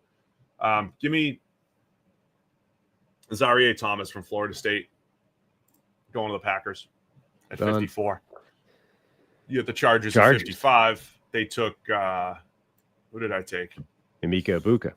Oh, I love that. I love that pick for the Chargers. So you got your receiver. All right, here's where I am, I think, going with Omar Norman Lott, the pass rushing defensive tackle. There you go. This has worked out where the teams that have 2 picks, we get to take them together. Yeah. So you had the 2 Bears. I had the 2 Seahawks. I'm going to get the 2 Bills picks. I'm going to have the entire Bills draft. So you took Omar Norman Lott to the Chargers. I've got the Bills. I took Chavon Ravel, the corner out of East Carolina, with my first pick. Mm-hmm. So the Bills, they've been doing a lot of work on safeties. I think Xavier Watts has been a common pick for us here. Yeah, I think the chat is crying out for Tyleek Williams. Oh, Tyleek. Yeah, I can't forget Tyleek. Yeah, I'm talking it out as I'm looking through. All right, I'm talking. Tyleek, and if I could get one of my safeties on the with the second one, I'd be pretty happy. Anyone else I should be thinking about that I'm missing? I already took Morrison off the board. Yeah, let's go Tyleek. There's your run stuffer. Norman Lott for you. Tyleek for me. Puts the Panthers up on the clock at 57. I already gave them Jalen Walker with pick 8. Where are the Panthers going to go here? Yeah. So the Chargers got Jalen Walker, as you said, in the first round. I think that they would start looking at the wide receiver market in the second. Again, I just personally don't love Ayo Manor. I think he's pretty raw. And I don't know what he's going to end up being at the next level. Their receiving core is kind of interesting because a lot of it hinges on what they're going to get out of Xavier Legette going forward. I think ultimately, though, you can't go wrong with a dude that just gets open and generates separation. And maybe, those guys have a ceiling. Like maybe Jerry Jeudy, right? Maybe Jerry Jeudy can't be a high-end wide receiver one. But the fact that he's always going to get open with separation is extremely useful in any offense. I'm going to take Kyle Williams. Did we give them Kyle Williams previously? I don't think so. Route runner for Bryce Young. Kyle Williams might be the best separator in this draft. So yeah, I'm happy taking that in the second, even if that's all he can become, and I don't know that it is. Not a bad pick. I think Besh would have been interesting there too for the Panthers. Texans at 58 here. Already took Derek Harmon, right? So you were talking through that. You were considering some receivers. You went with the defensive line talent there. Are you trying to get me to pick Xavier Watts? Are you clicking on him for me? No. Okay. Can. Just make it. Like, just make it. No, I don't. No, I don't want to. I don't know about that because look, we talk a lot about the offensive line for the Texans. Consensus board next offensive lineman, Marcus Membou from Purdue. At 64. I think that's it. PFF has Ozzie Trapillo at 82. So you're not, and they just went with the developmental Blake Fisher second round tackle option last year. I don't know if the value is really here on the offensive line. I will say, I think Jared Wilson might be where. I mean, he's a center only, maybe a center only. He might be my next favorite offensive lineman here. Then you're squarely into developmental tackle role, and I don't want to. But this is the world where you bring this up every year, right? Where some team is going to take the guy that's consensus 5th round pick because screw it, because the consensus when it comes to offensive linemen in the mid rounds is nuts. So not yet though. But it's getting to that point. My point being guys like Charles Grant, right? William and Mary. 95th in the PFF board. I don't know where he is in the consensus, but probably a consensus 3rd round guy could easily be a middle of the 2nd round player. No, I understand that. I'm not ready to go there yet, though. I'm not ready to go there yet. I think the challenge for me with the Texans is as a non-need based drafter, I am trying to find something that fits the needs. Rather than just taking the best player, which I always preach. Besh is there though, man, too. Yep. We've done that. We've played that one before with Houston. Royals is interesting. Did I have Royals over Besh? I think I did. I'm playing the market though. I think Besh is gonna. Was it you that was comping Caleb Johnson to Joe Mixon? Yes, it was. True. That'd be an interesting one. I think I want the receiver value though over the running back value for Houston. Give me Jack Besh for the Texans. Jack Besh. He's 40 on. See, it's a steal on the PFF board.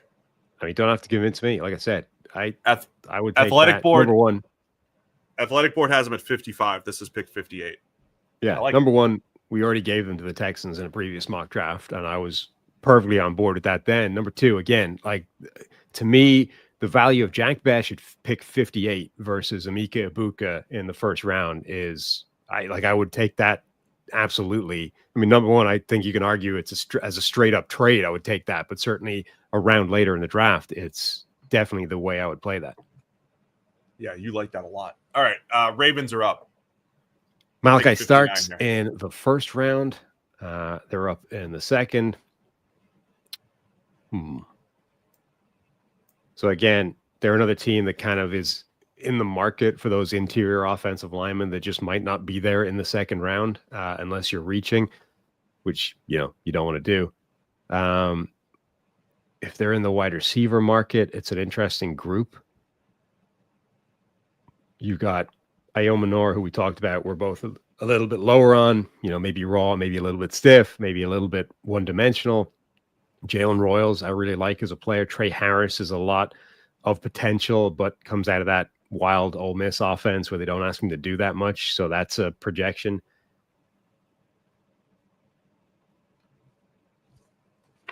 I'm thinking through my Lions pick, Trey Harris crossed my mind.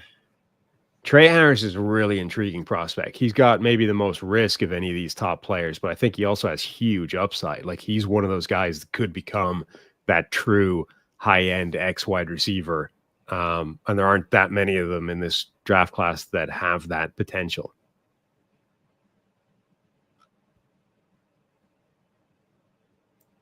Starks with your first pick. So this is where, just to talk this out for a minute, Kevin Winston Jr. is on the board. Xavier Watts is on the board. The other piece of positional value is, Andrew Makuba looks like he's going to be a potentially good pro. Like, there's some other good starting caliber safeties here.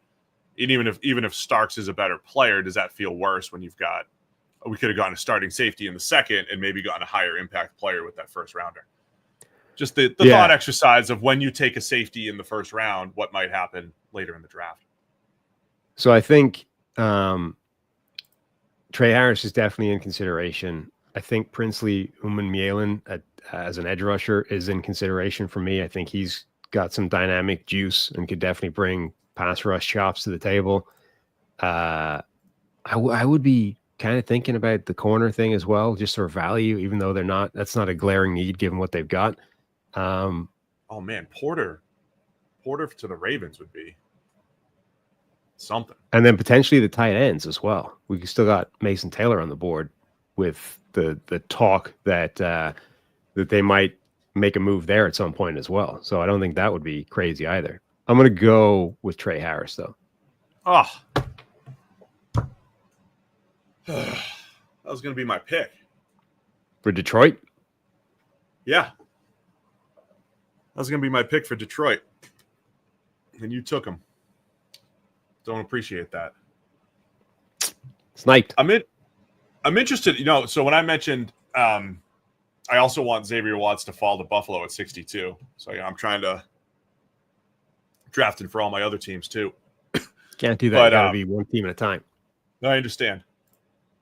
So you just took Trey Harris. Let me get him off the board. The point I was going to make was, do I want Kirby Joseph insurance for the Lions? And Xavier Watts felt like the Kirby Joseph type of ball magnet at safety. And so I know they have Brian Branch. You have Kirby Joseph. We've said many times, can you pay Kirby Joseph? Can you pay Jamison Williams? Can you pay every last good player that the Lions have on rookie contracts right now? I don't know. Can you live in a world where they all coexist, Kirby Joseph and Xavier Watts and Brian Branch? Well, yeah, because Branch can step down and compete, play in the slot, do a lot more things. So just thinking out loud about that pick, even though I don't necessarily love it. I think Princely Umanmielen is really interesting here for the Lions. Yeah. So you've got James Pierce.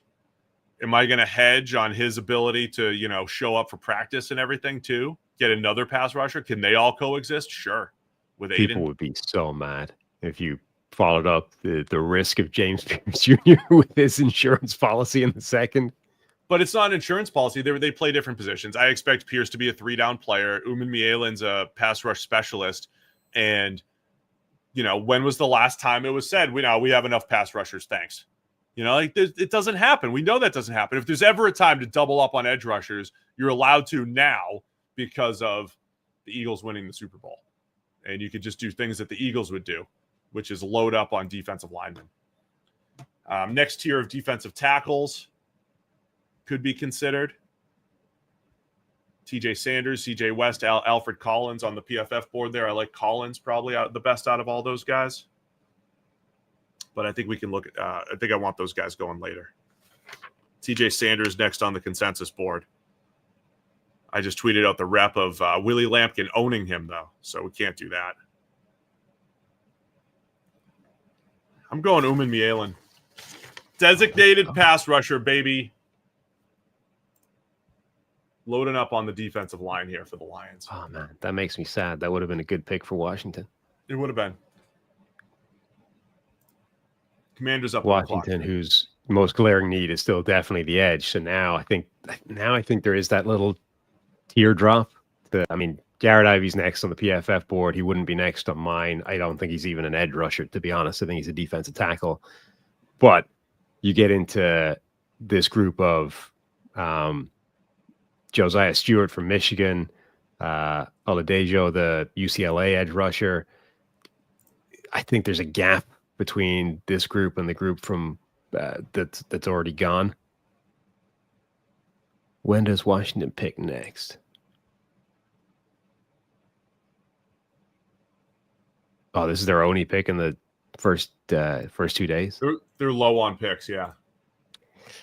Oh, man. Do we have to force an edge rusher? Do I have to grab Josiah Stewart? Washington next picks at 128. They only have after this pick, they only have 3 more.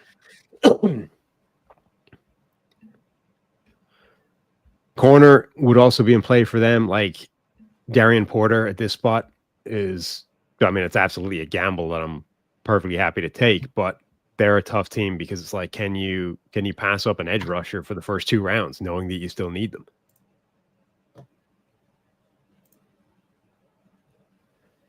I'm going to grab Josiah Stewart. I got to do it. I like that. I like Josiah Stewart, man. He's another guy I can't figure out if the league's going to value him in the second or the third, or later. But he's one that I think enough ball knowers might want him in the second, and they might be right. He's the Tasmanian devil of a pass rusher. Ball knowers now. Ball knowers. It happens every year. So Stewart to Washington. Darian Porter's still on the board. I'm intrigued by that. So the whole play for Buffalo this entire time, I took Tyleik Williams with the last pick. First one was Chavon Ravel at corner. Do I double up at corner? Probably not. But Porter's intriguing. I wanted Xavier Watts with the second pick. And I think that's what I'm going to do here. Anything else I should be considering? Maybe Oladejo. I'm not as high on Oladejo maybe as some others if you wanted an edge presence here. I don't love this tier of edge rushers. Josiah Stewart would have been really interesting for Buffalo. I'm going to take Xavier Watts, though. I really like him as a free safety. Chiefs. Out of Notre Dame. All right. Some might say I shoehorned Donovan Jackson into the spot in the first round. I still like that. I still like that fit. I still think it was good. I'm not willing to acknowledge that was shoehorning. That was what you would do. That was your pick. Where would they go? Ooh, I know where they're going. Oh, Taylor. Wow, you just jumped right to it. We got Travis Kelce's heir apparent. I like that. Last pick of round 2, baby. We're cooking, man. Mason Taylor to the Chiefs. I got the Eagles. Some may say I drafted a developmental tackle in Josh Simmons. Some may say. Or some may say I stole. Pete Prisco thinks he's like a top 5 player in the draft, right? You can have opinions all over the place here. Eagles at pick 64. Where's the defensive line talent here? TJ Sanders maybe as a pass rusher? Yeah, it's that defensive tackle. The edge rush group is starting to dwindle a little bit. You and I have both attacked that with vigor. Really is a weak linebacker class. They just re-signed Cam Jurgens to a huge deal as we've been live on the air here. They were also in the market for tight end. Mason Taylor could have been in play with the idea that Dallas Goedert's out soon. Right. Pete Prisco is not a dumb, angry old man. He is one of my favorite people in the industry, Pete. He is an angry old man. He's a really nice guy. Plays old man yells at clouds in the Twitter sphere. I'm going plays it really well. I'm going TJ Sanders here for the Eagles. I like this pick. There's your interior pass rush help. TJ Sanders from South Carolina at pick 64. Do we need to do a recap? No. God, no. We're not going through the whole, not like every pick, but do we need like a round 2 recap, or are we just going to keep playing? No, let's just keep cooking. You TJ Sanders, that's who you took, right? TJ Sanders, South Carolina. I'm going to tell you about our friends over at Timeline. You get 10% off your order of MitoPure at timeline.com by using the code CheckTheMic at checkout. MitoPure is a supplement that can help you because it encourages cellular renewal. It works by promoting an essential cellular cleanup process that clears out dysfunctional mitochondria, aka your cell's battery packs. There are no supplements on the market that have better clinical research shown to be effective at targeting the effects of age-related cellular decline. With regular use, you'll see and feel the difference in the form of improved energy levels, better workouts, faster recovery, more endurance, and more. In fact, MitoPure is shown to deliver double-digit increases in muscle strength and endurance without a change in exercise. MitoPure is the research-backed innovation that unlocks your fullest potential. Awaken the strength, power, and resilience already in you with the first and only supplement clinically proven to rejuvenate health at the cellular level. So again, Timeline's offering 10% off your order of MitoPure. Go to timeline.com/checkthemic. That's TIMELINE.com/checkthemic. Almost right at 2 hours here for 2 rounds. Round 3. So it's going to happen this weekend, Sam. There's going to be players that we really like here. They're going to feel like great round 3 value. How did this guy make it to round 3? Others where it's going to feel like we expected this guy to go to round 3 and he's good value. Right. Oh, dude. Some may say Maynor be in here. Darian Porter be in here. Some might say. Darian Porter is the name that I was zeroing in on there. Like, okay, so the Giants, they got Abdul Carter in the first round, edge rusher help. They got Jalen Milroe in the second. That's the QB of the future. Darian Porter's got first-round talent. I mean, okay, he's got a weird story, right? We're 6 years into his career. He's 24 years old. He's barely played. He's got like 7 starts under his belt at corner. He's only played corner for 3 of those 6 years. It is a weird backstory. But those 7 starts are first-round caliber starts. Like his potential, and he's a 99th percentile athlete. I mean, dude, in the top of the 3rd round, that's where you take that kind of roll of the dice. Oh, love that pick. That's good. Chiefs are on the clock now. I get the Chiefs. This is the L'Jarius Sneed pick. Okay. This is going to feel like something this weekend, right? The Chiefs coming right back here. They got 2 picks. It's almost like 2 picks in the 2nd round. 2 out of 4 picks here. They just had pick 63. Right. Now they have 66. Now, where do the Chiefs want to go? So you just took Porter. Let me make sure I've got this updated. Porter to the Giants. The Chiefs have taken your Donovan Jackson and Mason Taylor picks. 2 picks on offense here. Maynor is interesting. I might go safety and Kevin Winston Jr. I don't know if it's a massive need, but you do. I mean, they've always rotated or had multiple safety options there. Running back. Value is starting to get good here. Are they in Where the running would back GM market? Steve be comfortable taking Scadaboo? Around now. Yeah.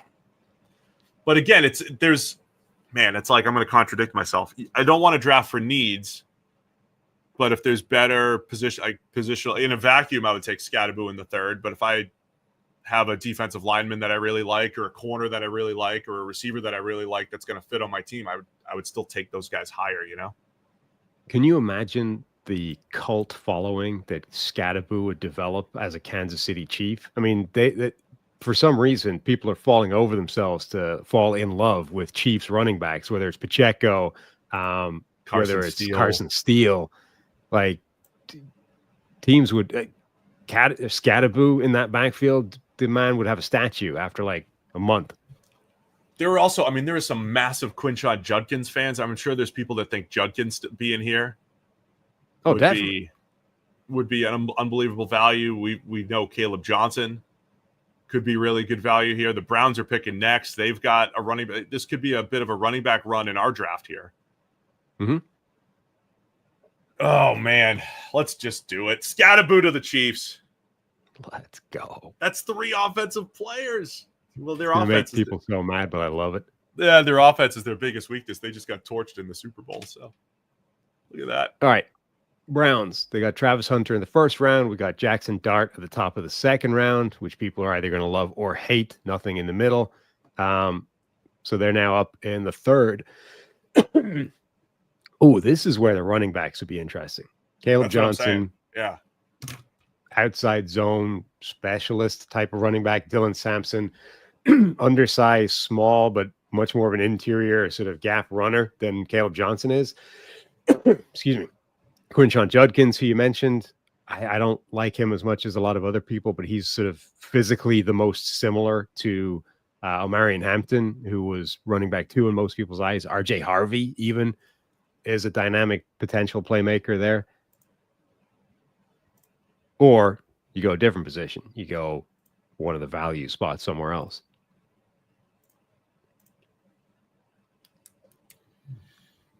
I think Caleb Johnson's a really nice fit there.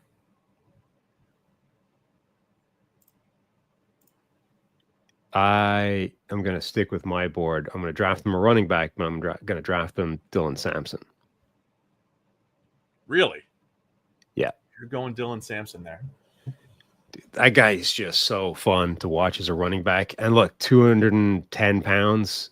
Look, obviously he's no Nick Chubb from that kind of size and body weight standpoint. I just don't think that's as big of an issue as it used to be. Like, I don't need a running back to take 30 carries a game anymore. I've got a backfield committee to do that. Raiders are up with the next pick here, pick 68. So let's play this game once again. If you were thinking about Ashton Jeanty in the first, they got Membou instead.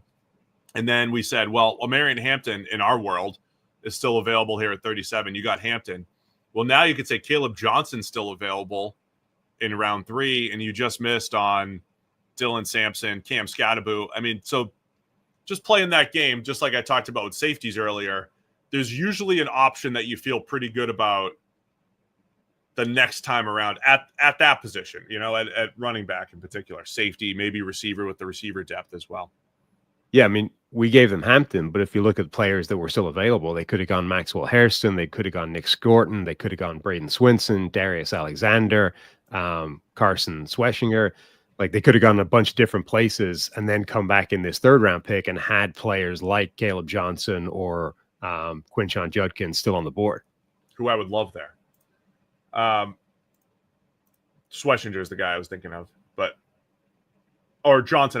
Johnson I would love there. And then I'm like, oh man, the linebacker. I think the next linebacker off the board, Demetrius Knight on the PFF board, and I think on most boards, there's also random linebackers that are going to go in round 3. I kind of like Chris Paul Jr. I know Danny Stutzman's up, I think, at linebacker 3 for Dane. So there'll be some differences there. The linebackers are going to go higher probably than we've had them. I will never see that Georgia linebacker's name and not think of you, Sam, ever. Smil Mondone, right? It's like somebody's writing your name and just taking out some vowels.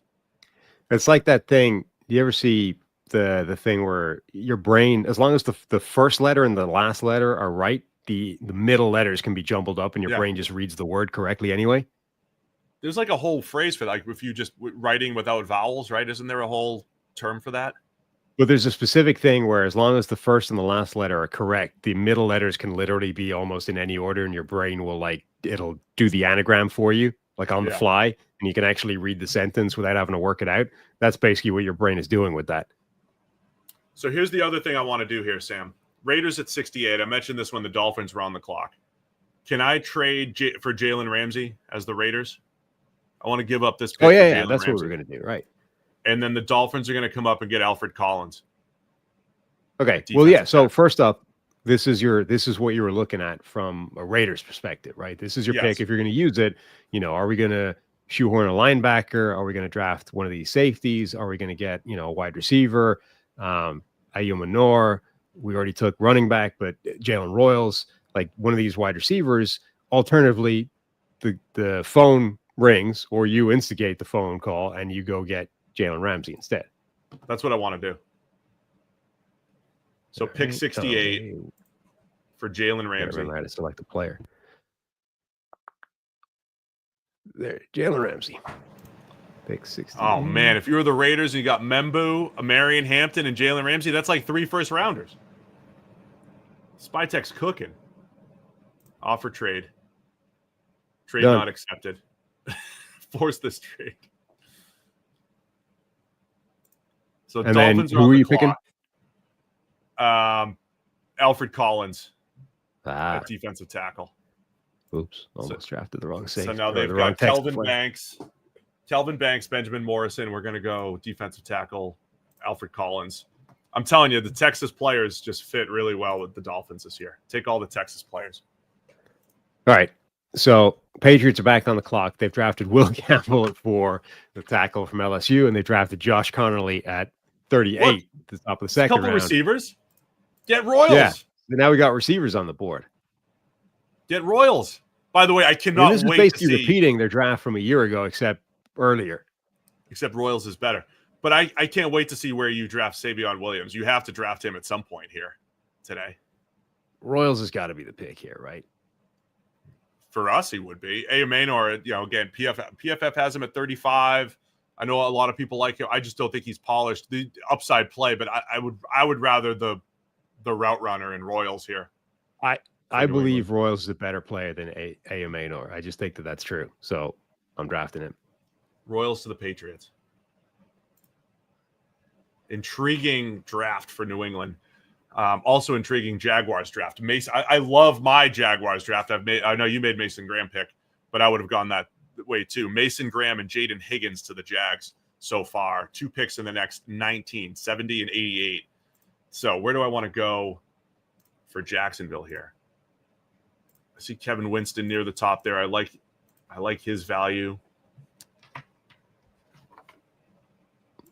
The running backs are starting to dwindle. Oh, Caleb Johnson's still there.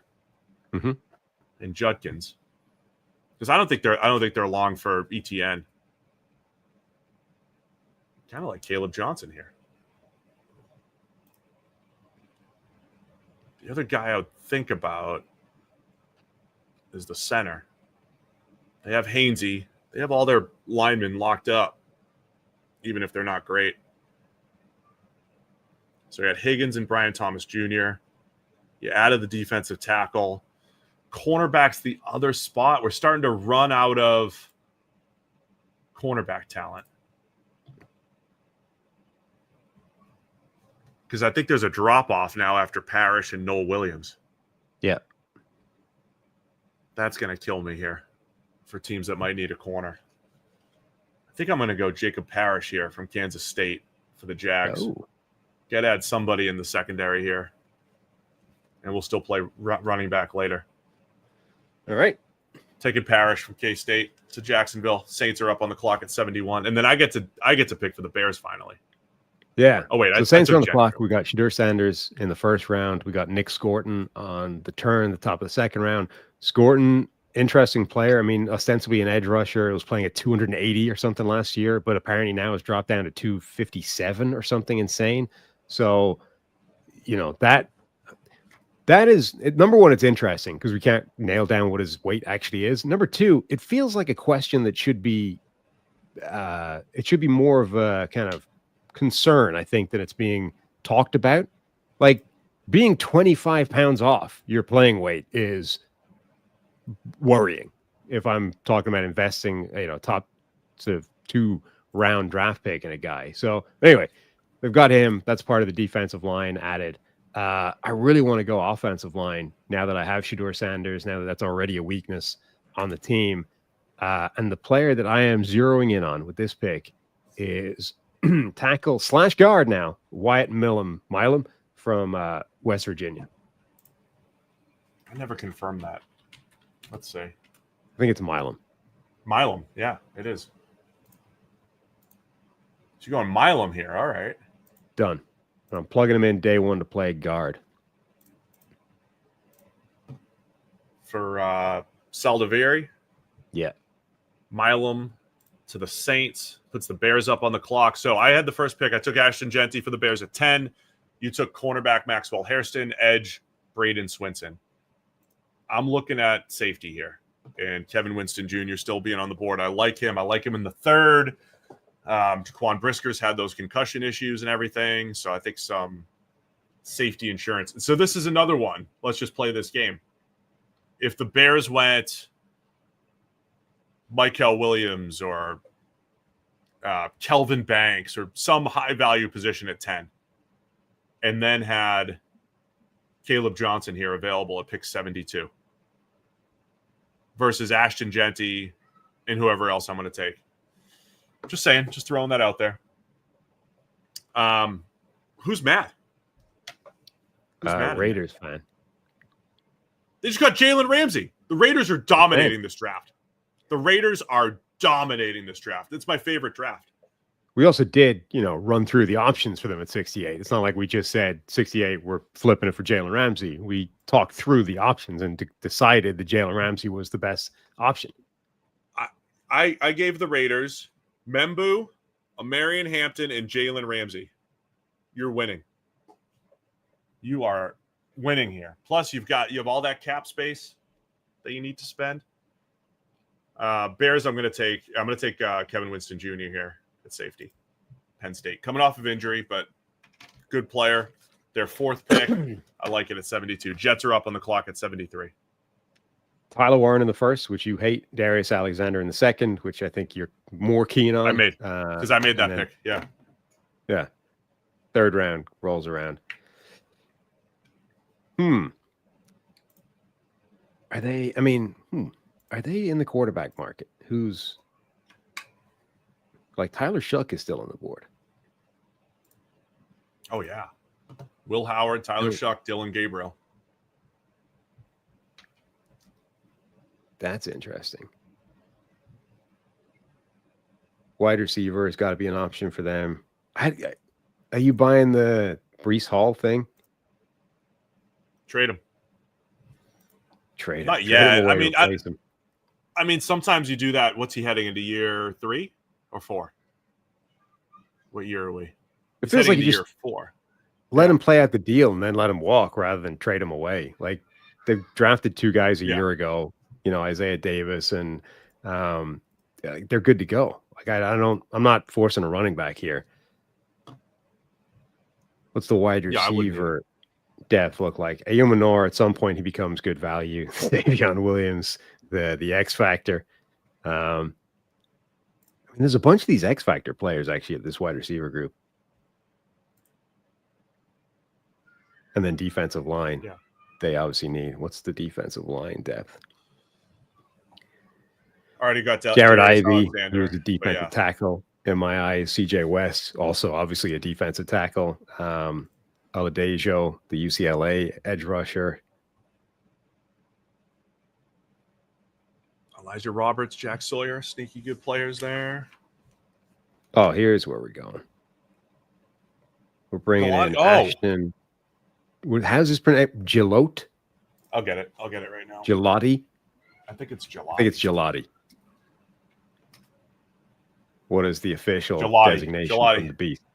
Gelati. Okay, Ashton Gelati, the edge rusher from Louisville. Power, technician, disruptor. That's a good player for that defensive line. I like that. All right, Gelati is too low, PFF. Gelati, the Jets. All right, Panthers. See, he would have been a nice Panthers pick. I kind of want to double up at edge. I think linebacker's interesting for them with Demetrius Knight on the board. I might go Knight here for so Carolina's gone Jalen Walker at 8. You took Kyle Williams, a wide receiver out of Washington State, at 57. I'm tempted to double up at edge. I think Knight's really good value. Ayumanor is maybe good value here too at this point. Yeah. Do I double up at receiver? Now that's Xavier Leggett, Jalen Coker. I mean, it's a lot of young receivers there. to go with Adam Thielen, just to see if something sticks. Let me go linebacker here for the Panthers. I'll take Demetrius Knight. There are tiers of linebackers, and I think that's where we're starting to get more drop-off here at linebacker. Niners up on the clock at 75. 49ers got Mike Green in the first round, the edge rusher from Marshall. They got Arante Ursary, the tackle from Minnesota, in the second round. Puts them on the clock in the third round at pick number 75. Oh, dude, this is where Ayumanor comes off the board for one reason and one reason only. He already blocks like a 49ers wide receiver. Oh, the blocking, for the run blocking. Yeah. That dude buries people in the run game. Like, you watch the 49ers wide receivers, they all block like this in the NFL. Like, those guys are playing not just to the whistle, they're playing beyond the whistle. They're trying to drive people off the field into the turf. They are trying to annihilate players in the run game, whether it's Brandon Ayuk, whether it's Juwan Jennings. Ayumanor is doing that at Stanford already. He is tailor-made for this offense for that reason alone. Do it. I love it. Cowboys up on the clock at 76 here. Now, look at this one. We've gone Tetairoa, McMillan, Carson Schlesinger. So we got a wide receiver and a linebacker. Caleb Johnson's there at running back here. So there's two things we get. So do I push it one more? Dallas doesn't pick again until 149. If I wanted an edge presence, PFF's Jared Ivey, Olu Oladejo from UCLA. I know there's some people screaming for him here. That'd be a nice draft for the people that are Oladejo fans. I'm not completely there yet. Or Jack Sawyer, who is maybe being slept on, a guy who I always thought was a second-round player, but probably ends up landing in the third. Super productive player. Or do you go running back? The running back option of Caleb Johnson still there. But there's more options later. RJ Harvey, Damian Martinez, Devin Neal, DJ Giddens, Jarquez Hunter. Like, there's still a lot of backs on the board here, Sam. So I push it one more round for Dallas, which we'll never be able to find out how it turns out. But well, we can at least, at the end of the 3 rounds, you can see who's still on the board to be able to, well, you've still got this guy theoretically available. Yeah. I don't know. Maybe I might go Sawyer here, man. I mean, he might be the opposite of Micah Parsons, but just a dependable edge rusher. Athletically, that is. Sawyer or Caleb Johnson. Yeah, Sawyer for me is going to fall into that bucket of that's an exception. I'm just not going to roll the dice on.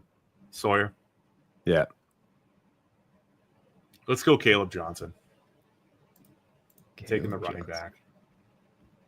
So look at that. I mean, that's going to look good. I mean, if you're a Cowboys fan and you're trying to figure out how this plays out, and you're going to end up with Tetairoa, McMillan, Carson Schlesinger, and then Caleb Johnson, needs and values matching up, I think that's going to feel pretty good. I think the Patriots draft might too. Will Campbell, Josh Carnley, Jalen Royal so far. Yeah. So it's certainly going. I mean, you doubled up on offensive line, 2 tackles. They could easily see the field sooner rather than later, potentially even together on the left side. Jalen Royals at wide receiver, I think, is a really nice pick. Andrew Makuba at this point is an intriguing option for them. I think he's becoming really good value. But the last running backs that I would be interested in are in this range. Quinshon Judkins, Damian Martinez, RJ Harvey, any of those guys I think would start for this team. And actually, Damian Martinez is the guy I'm grabbing. Damian Martinez, huh? Yep. You were high on him, and then you kind of talked down on him in the show, but you were high on him at the same time. Yeah, I mean, I'm really high on him, but I do think there's some worrying plays on his tape. But he's really young. He's done it at 2 different schools and 2 different systems.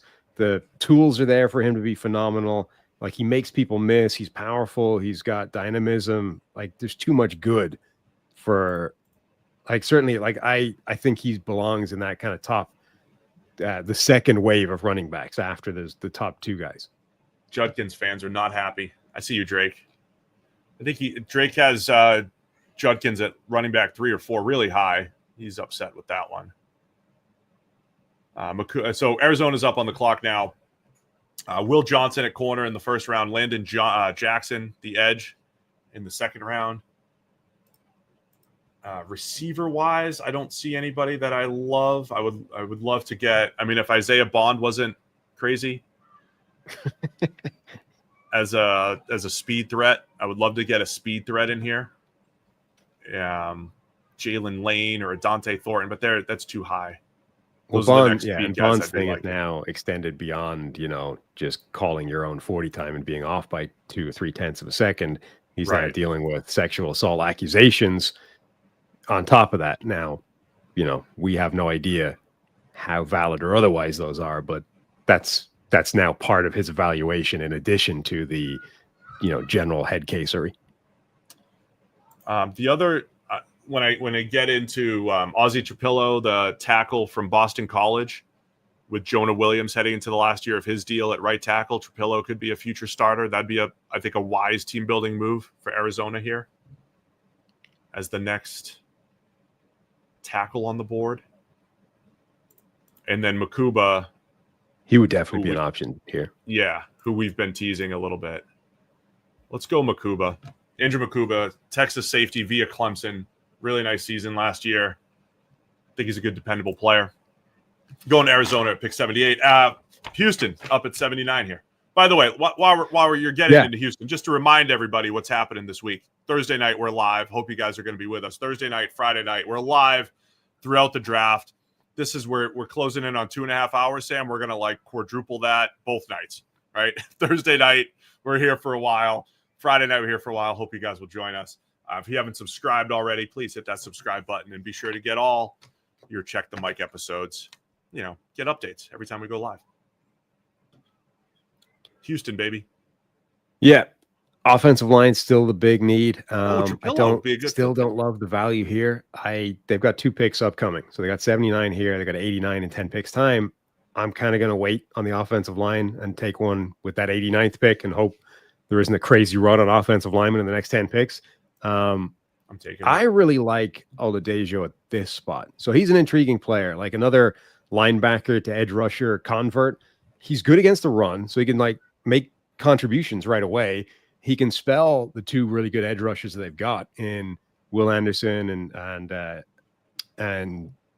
Donnell Hunter, and he's got pass rushing juice that I think will become a real factor. It just might take a little bit of time. So I like him as a rotational player that can develop into a really good third rusher. Do it. That'll look like a decent draft for Houston. Particularly if we snag an offensive lineman we like with that last pick. Oladejo to the Texans. That's what you just did, right? Yep. All right. Colts up on the clock here at 80. So I'll tell you where I'm looking. Jihaad Campbell in the first is where they went at linebacker. They got their tight end in the second in Elijah Arroyo. I really like center Jared Wilson on the board here at 80. Georgia center. Ryan Kelly's out. Tanner Bortolini, last year's draft pick, slated to step in at center. I think I liked Bortolini as kind of a late round upside type of prospect. I think Wilson comes in and starts, though. You might feel pretty good about that. Ryan Kelly out the door, Jared Wilson coming in to start. Bortolini maybe competes at guard. I'm going to do that. Jared Wilson, the Georgia center, to the Colts at 80. There he is. Bengals up. They got Walter Nolen in the first round, the defensive tackle from Ole Miss, and then Tyler Booker in the second, the guard from Alabama. Oh, here's where are we bringing Quinshon Judkins home? So when I was watching Judkins tape, and I wrote down the note, I think he could be the best goal line runner in the draft. And I was thinking the Bengals in their goal line woes, and we talked about how Booker could help solve some of those. Judkins absolutely solved some of those, and Chase Brown was fantastic. But if you want to spell Chase Brown, I think that's a really good fit here. And not just spell him, but like the compliment, Quinshon Judkins was used as a hammer by Ohio State last year. And I'm not sure that does, that's not the full breadth of what he can do, but I really like that combination of Judkins can be the hammer again. Chase Brown, has more dynamism than that. That's a good combo. You're doing it, huh? Judkins. So you've had all the Bengals picks. I've had all the Seahawks picks. I love my Seahawks draft. Not going to lie. 2 Georgia players. Man, I could have had – I took the center too early here. Jared Wilson. Man, if Seattle could have gotten Jared Wilson, that would have been unbelievable. Mykel Williams in the first at edge. Jalen Noel, the wide receiver out of Iowa State in the second. And then Tate Ratledge with the second round pick for the Seahawks. Where do we want to go here in Seattle? Who's best? Already went edge. You took Oladejo. Do I want to try another offensive lineman here? I like Marcus Membou from Purdue might have some. So he might really fit the scheme well. If you go IOLs. He was tackle at Purdue, just kind of undersized, moves really well. We've got some Christian Haynes style, even though Haynes played guard in college and Membou played tackle in college. Charles Grant could be interesting, tackle guard hybrid. If Abe Lucas is only, heading into last year of his contract, if he's not going to be around long. I don't love Arizona generally. Trapillo's kind of a tackle only. So that's where like Membou and guard both Grant. Sorry, Membou and Grant both have tackle guard flexibility, which I think gives you compete early, but future proofing at the position, which I think and Arizona has that too. Jonah.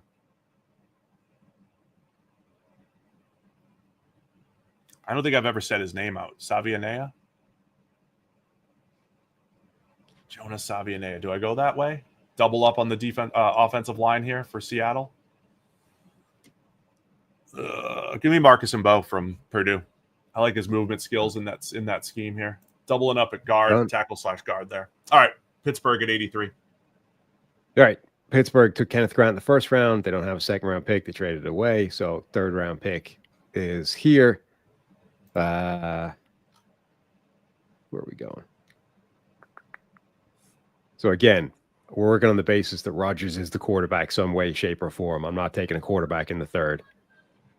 Yeah, but this is where we're in developmental territory. Right, but who's my developmental guy? I'm not Tyler Shuck's 182 years old. He's not developing anything. Dylan Gabriel has started 85 million games. And I don't know. I don't love. Am I developing Kyle McCord from the third round? Yes. I'm not doing it. He had 3 pick sixes in their home stadium last year. That's not happening against Pitt.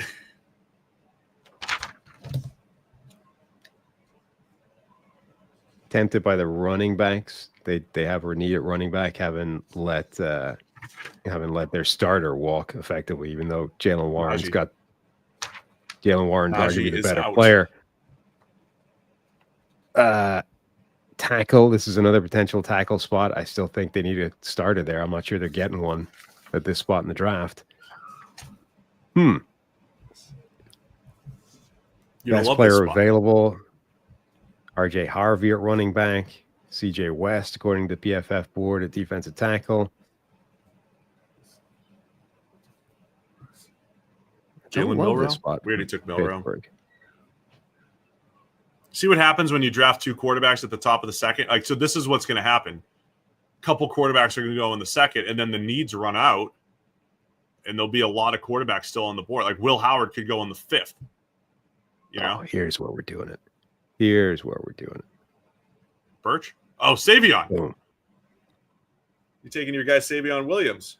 Cordero Patterson can now take him under his wing and explain to him how this whole thing's going to work at the next level. Here's how this works. All right, Bucs are up on the clock. I'll tell you what I'm intrigued by here, Sam. Bucs at pick 84. We have Jahdae Barron in the first, JT Tuiamalau in the second. corner and edge. I'm interested in Harold Fannin Jr. at tight end here. Oh, more interested in him than, say, Terrence Ferguson, but Harold Fannin as a big slot / middle of the field option here for Baker Mayfield to go with Cade Otton, compete with Cade Otton at tight end. Let's go Harold Fannin Jr. for the Bucs. and not just compete, but like they can be complementary. Yes, for sure. Another weapon for Baker. I like that. I like that a lot. Broncos up at 85. Thank you. Denver Broncos went offense twice. Colston Loveland tight end the first, Travion Henderson running back in the second. Chat's asking why would they take Savion with Pickens and Metcalf on the roster? Savion is nothing at running all back. Like those other two. He's a running back. Well, yeah, number one, he might end up being a running back. Number two, he's just at the moment, he's a gimmick, dynamic athlete that we're going to figure out a role for. I mean, that was what Cordero Patterson was when he was drafted. Didn't work a wide receiver. They moved him to running back. But the point is, he can take every single designed gimmick role within that offense. Neither DK Metcalf nor George Pickens is taking those plays. So that works as a complementary skill set, even if you assume those three guys are there long term and, you know, Pickens might be there for a year and moved on or whatever. Point being, I think it works. Anyway, Denver. You took a Michigan and Ohio State player so far. You should go back to Michigan. Or they did, I think they would love some defensive line depth. Man, I love CJ West at this spot. I also think at some point, I think Trevor might have Jared Ivey a little bit too high based off that horrific workout. I do think, though, that he's certainly a lot better than the workout numbers. And at some point, I need to figure out how high you would take him, given that, number one, you're projecting a position switch, and number two, you're projecting a player to be good despite an abysmal workout. Those are two things that don't necessarily work well in hand. Right. But I'm like, third round and beyond, I'm definitely interested, at least discussing the Jared Ivey thing. Ivey's 90 on the athletic consensus board. He's at number 92. Yeah, so it's getting into his range. It's just, to me, I don't think he can really play on the edge in the NFL. You're projecting him inside, and you're saying he's going to make it work with awful athletic testing. I think I might take CJ West, though. It's just an interior. I'm more comfortable with what I'm getting in CJ West. All right, so you're going. He's next up on the PFF board. There, so you're going west to the Broncos. Is that what you just clicked? Yeah. Okay. Defensive tackle that can hold up against the run, brings a little bit of juice as a pass rusher as well. I think that he doesn't get as much credit for, but just a good defensive tackle. I mean, Ivey's interesting for the Chargers here at 86 as a power edge. I think they need an edge. They need interior pass rush. You already got Omar Norman-Lott. I don't think they're done on the defensive line. You and I have really attacked defensive line pretty heavily here. Sawyer. Jim Harbaugh have any Ohio State players on his team? We took Ibuka at 22. Would he even do that? Is he off his board? I mean, Jared Ivey would work as a sort of interior player on that line. I like that fit. Yeah. I might do that. Double up on D-line for the Chargers. The only other position to think about here might be corner. Did I just say corner out loud? Because I don't even know if I actually believe that. Did you what? I don't know why I just said corner for the Chargers. I meant to say tight end, but I don't love the tight end value here. Oops.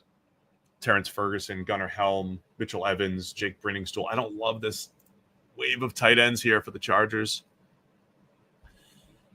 I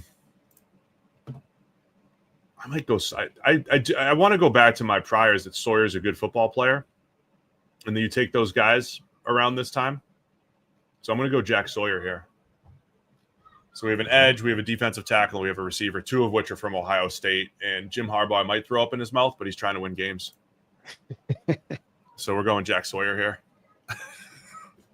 All right. Green Bay, they took Shamar Stewart in the first round, an edge rusher from Texas A&M. They took Ezeiruaku Thomas in the second round, cornerback from Florida State. Now that's in my head. I can't remember what the correct pronunciation of his name is, and I'm going to say it wrong every time. Ezeiruaku. Azaria. That's I it. think Czar. He's the Czar. He's the czar. How's that? Wide receiver is going to get penciled in as a need for them all the time, but like everybody they take in the mid rounds is going to feel like, what was the point in that? We already have those players.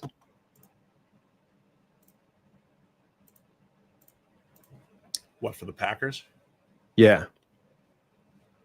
They had Dante Thornton pick team. Yikes. Your guy Torrey Horton.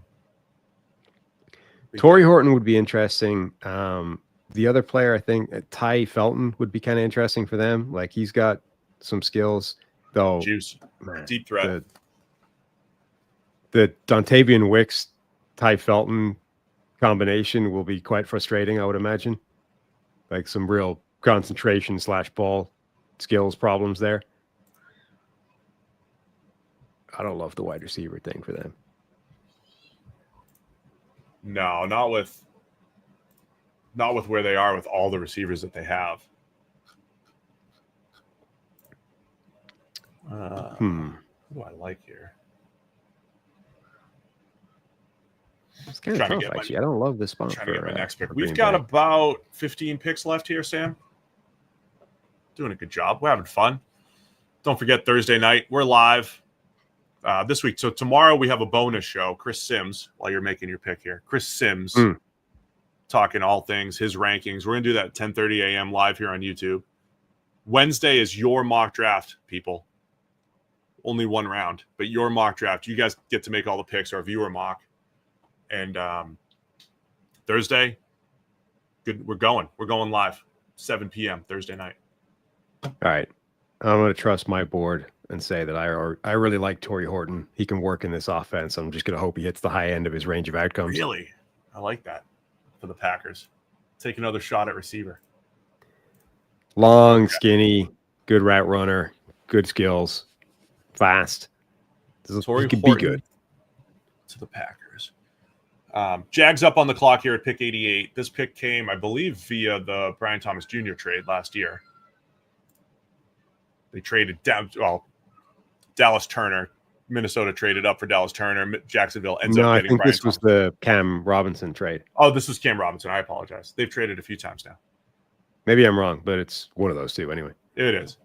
I kind of like, Mason Graham in the first, defensive tackle. Jaden Higgins, receiver, in the second. Jacob Parrish, the corner, in the third. I considered the running back position. A few running backs have gone off the board, but RJ Harvey is still here at pick 88, and I think I like that here for Jacksonville. So give me RJ Harvey for the Jags. Yeah, I love that guy.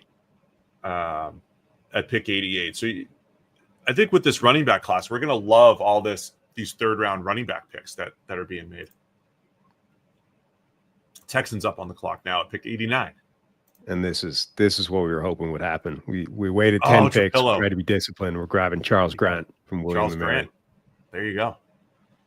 Charles Grant to the Texans. Rams are up on the clock for the first time since round 1.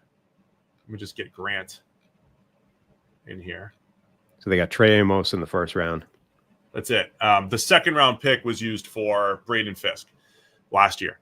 So I say this every year, and it's just remember how it feels. Let's just remember how it feels. The pick that they traded went to Buffalo. Buffalo? No. Where did it go to? Seattle. Where did it go? No, Panthers. So the pick that they traded was for Panthers took Kyle Williams in this draft.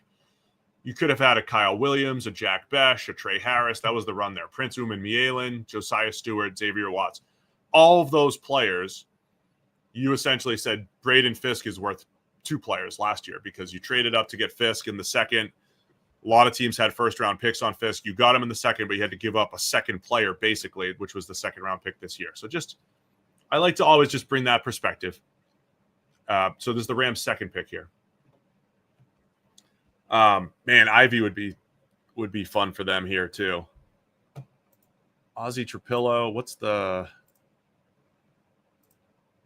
contract situation look like? Could Trapillo be a Havenstein replacement / insurance with him in this last year of his deal? I kind of like that. And safety value, maybe. Where is that? No, I'm not ready for the next wave of safeties. I'm going to go Ozzie Trapillo at tackle for the Rams. All right, Ravens up. They got Malachi Starks in the first round. They got Trey Harris from Ole Miss, the wide receiver, potential ex-starter for them in the second. And now they're picking in the third. There's no way they go 3 rounds without picking a defensive lineman. True. Which would be the one I was picking. Ivy. Ivy's a Raven. Yeah. Dude, Ivy to Baltimore, I would kind of love. Do I get to pick for Seattle again? This is great. Yeah, I'm doing that. Jared Ivey, and I'm calling him a defensive tackle. He's going to play inside more than he's playing outside, and he's just going to wreck shop. You took Ivy? Yep. All right, Ivy to the Ravens. Seattle's up. Seattle has now gone Mykel Williams, Jalen Knoll, and then 2 offensive linemen, Tate Ratledge, Marcus Membou. Somewhat interested in Chris Paul, the Ole Miss linebacker. I think that dude, man, he might be a really nice fit for Mike McDonald here. Let's go with Ernest Jones, or at least compete at that spot. Local boy, Terrence Ferguson, tight end. Could go Ferguson. Yeah, tight end is an option. So Ferguson's interesting because I think he moves pretty well. I didn't love his ball skills generally.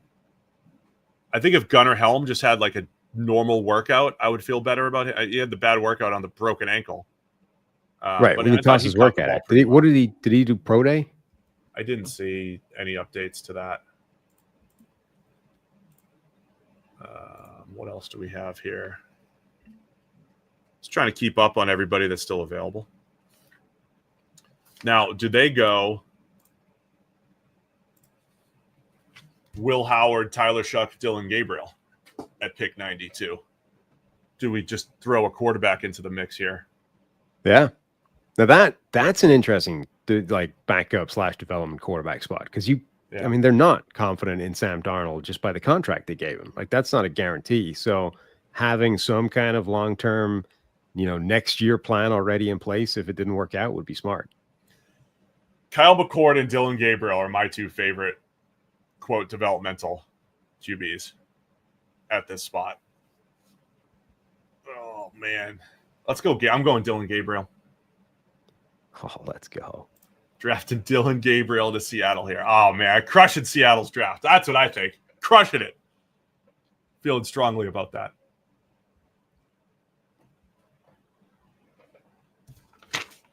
All right. Saints up. They got Shedeur Sanders in the first round, Nick Scorton in the second, and then Wyatt Milam, the offensive lineman, in the third round out of West Virginia. Chat wants Will Howard. What's that? Chat wanted Will Howard. Nah. You guys get your day. You get your day Wednesday, chat. All right. Dylan Gabriel, because he's an short. Interior defensive lineman for them. Russell Wilson. I think short. Shamar Turner, Jordan Phillips from Maryland.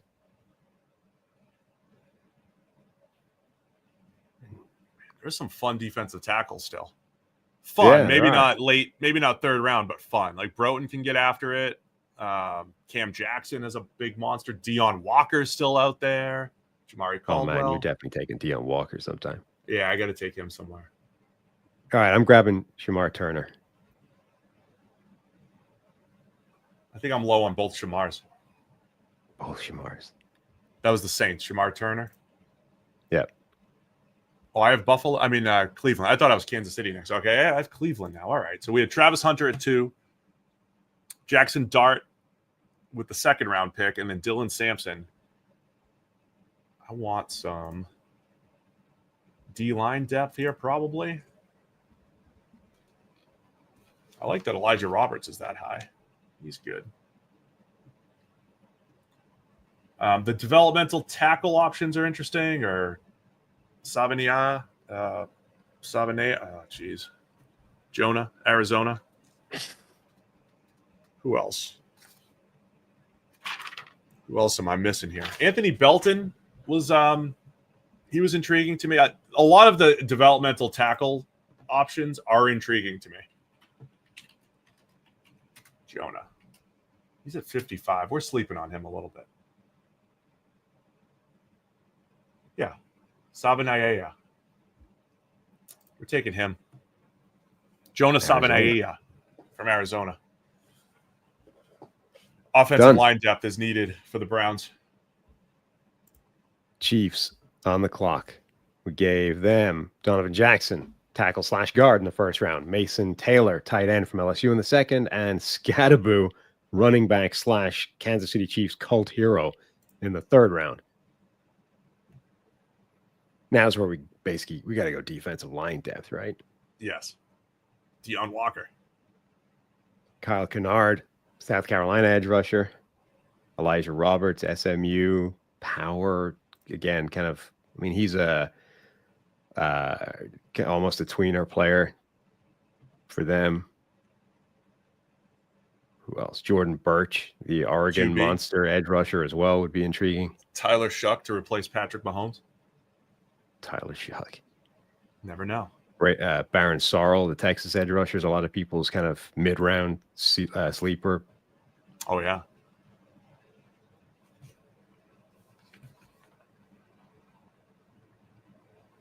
I think I like Elijah Roberts for them. Oh, man. I was going to go Elijah for Philly. Oh.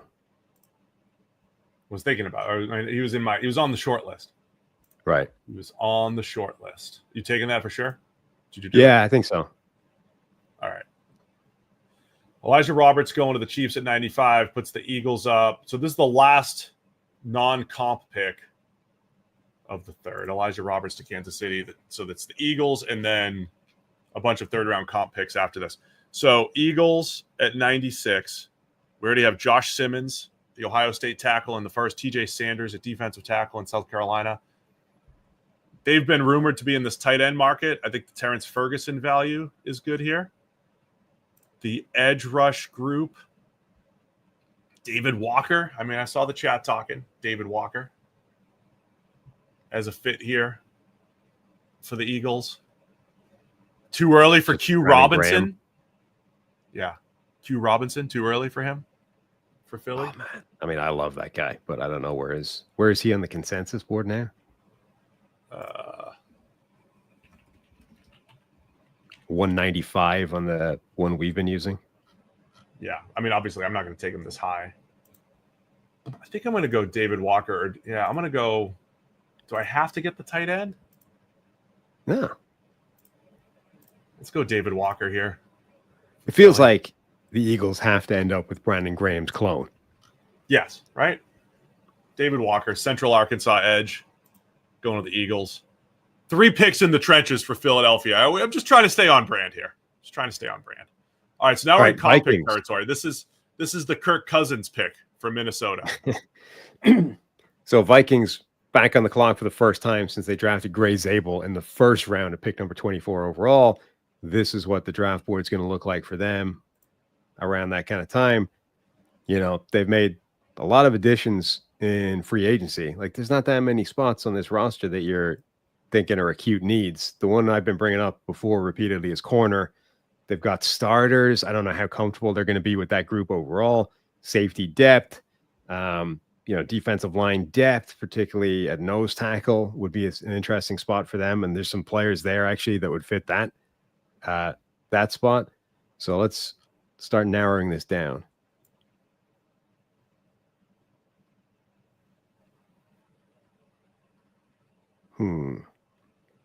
Oh, that's where I love Noel Williams for them. Oh, look at that. That's a good pick.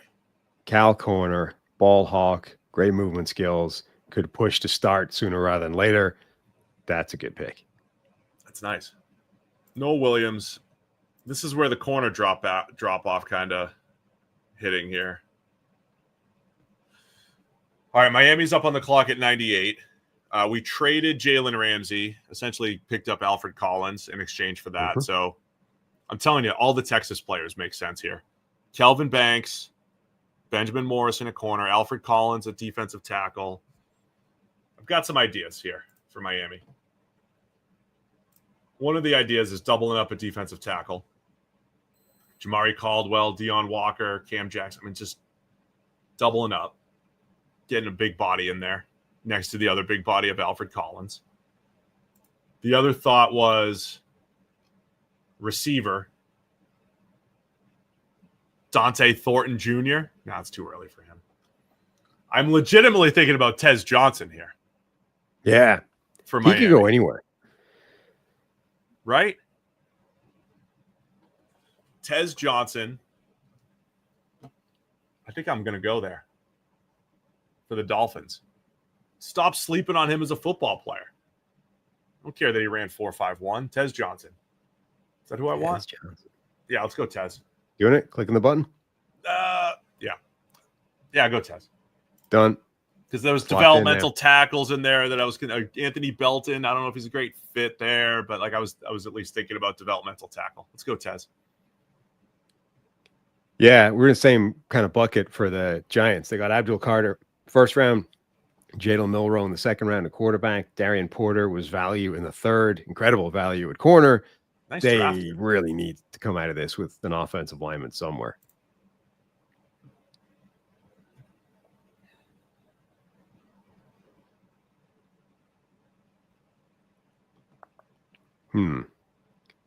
Don't love the offensive line depth at this point. I think you'd probably just roll the dice on one, though, right? What team is this again? I'm looking at the Giants. Yeah, Belton. Cameron Williams is interesting. I haven't heard much about him throughout this whole draft cycle. He's super young and didn't feel like he should have declared. Right. But they're all developmental guys at various levels. Belton looked like he started to figure it out a little bit down the stretch, had some nice reps at the Senior Bowl. Could probably play guard. Cameron Williams is younger, legit, more developmental type of chops. Miles Frazier had a really nice at guard, really nice pass blocking effort at the Senior Bowl. And then Dylan Fairchild, I think, is kind of underrated and could play, but will probably go later than where we are. I'm going to grab Anthony Belton from NC State and just plug that in. All right. Niners up on the clock at 100. Yep. Get Belton. Mike Green, Arante Ursary from Minnesota, the tackle in the second round, and then Ayu Manor, the Stanford wide receiver, because of the blocking in the third. Because of the blocking. So I think defensive tackle is a spot for the Niners here. And I think this is where I'm going to put Deion Walker. Or do I take it for my Lions at 102? Because I have that pick too. Oh, dude, what did Trevor do to him? Yeah, Deion Walker. I don't know about he had the back injury last year. Like, I don't know if it's chronic and if he's off boards or whatever, but a guy that I think he has first round type of talent and ability that you can trying to extract that with pick 100. I'm down. Let's try it. Now, when you're GM, are you bringing in our guy Vic from for the Boo Boo Breakdown? Yeah, I'll get Vic's assessment. Chances are I have another doctor or two on staff that I can talk to. Yeah. I'm just saying, people always go with what's familiar, I'll be there at a draft meeting and say, all right, guys, we're talking Deion Walker. Here's Vic with the Boo Boo Breakdown. And Vic will, I'll give him a minute to do a little Boo Boo Breakdown, and then we'll get into discussing the player. Okay, got it. Or we'll discuss the player, and then we'll throw to Vic for the Boo Boo Breakdown. That's what we'll do. Either works, really. Yes. You got two picks left. I feel like I have another round in me, but we've already Rams on the clock. A third rounder. Trey Amos, corner from Ole Miss in the first round. Ozzie Trapillo, Boston College offensive lineman in the third round, and now they're back on the clock in the third. I mean, they need linebackers always, but they don't value linebackers. Maybe they would take one in the third, though. I mean, that's. That's where they got Ernest Jones. Chris Paul Jr. would be awesome here. Chris Paul Jr. would make a lot of sense. Terrence Ferguson, a tight end, would make a lot of sense as well, I think. Paul. Oh, you're supposed to draft a quarterback here. I was thinking about that too. Oh, is this Tyler Shuck? Yeah. Or Will Howard. Or Kyle McCord. Kyle McCord and Matthew Howard, Stafford. To go sticking to my board. Tyler Shuck in the third. That's what we're doing. Pooh Paul would have been a really nice fit there, though. That's Chris.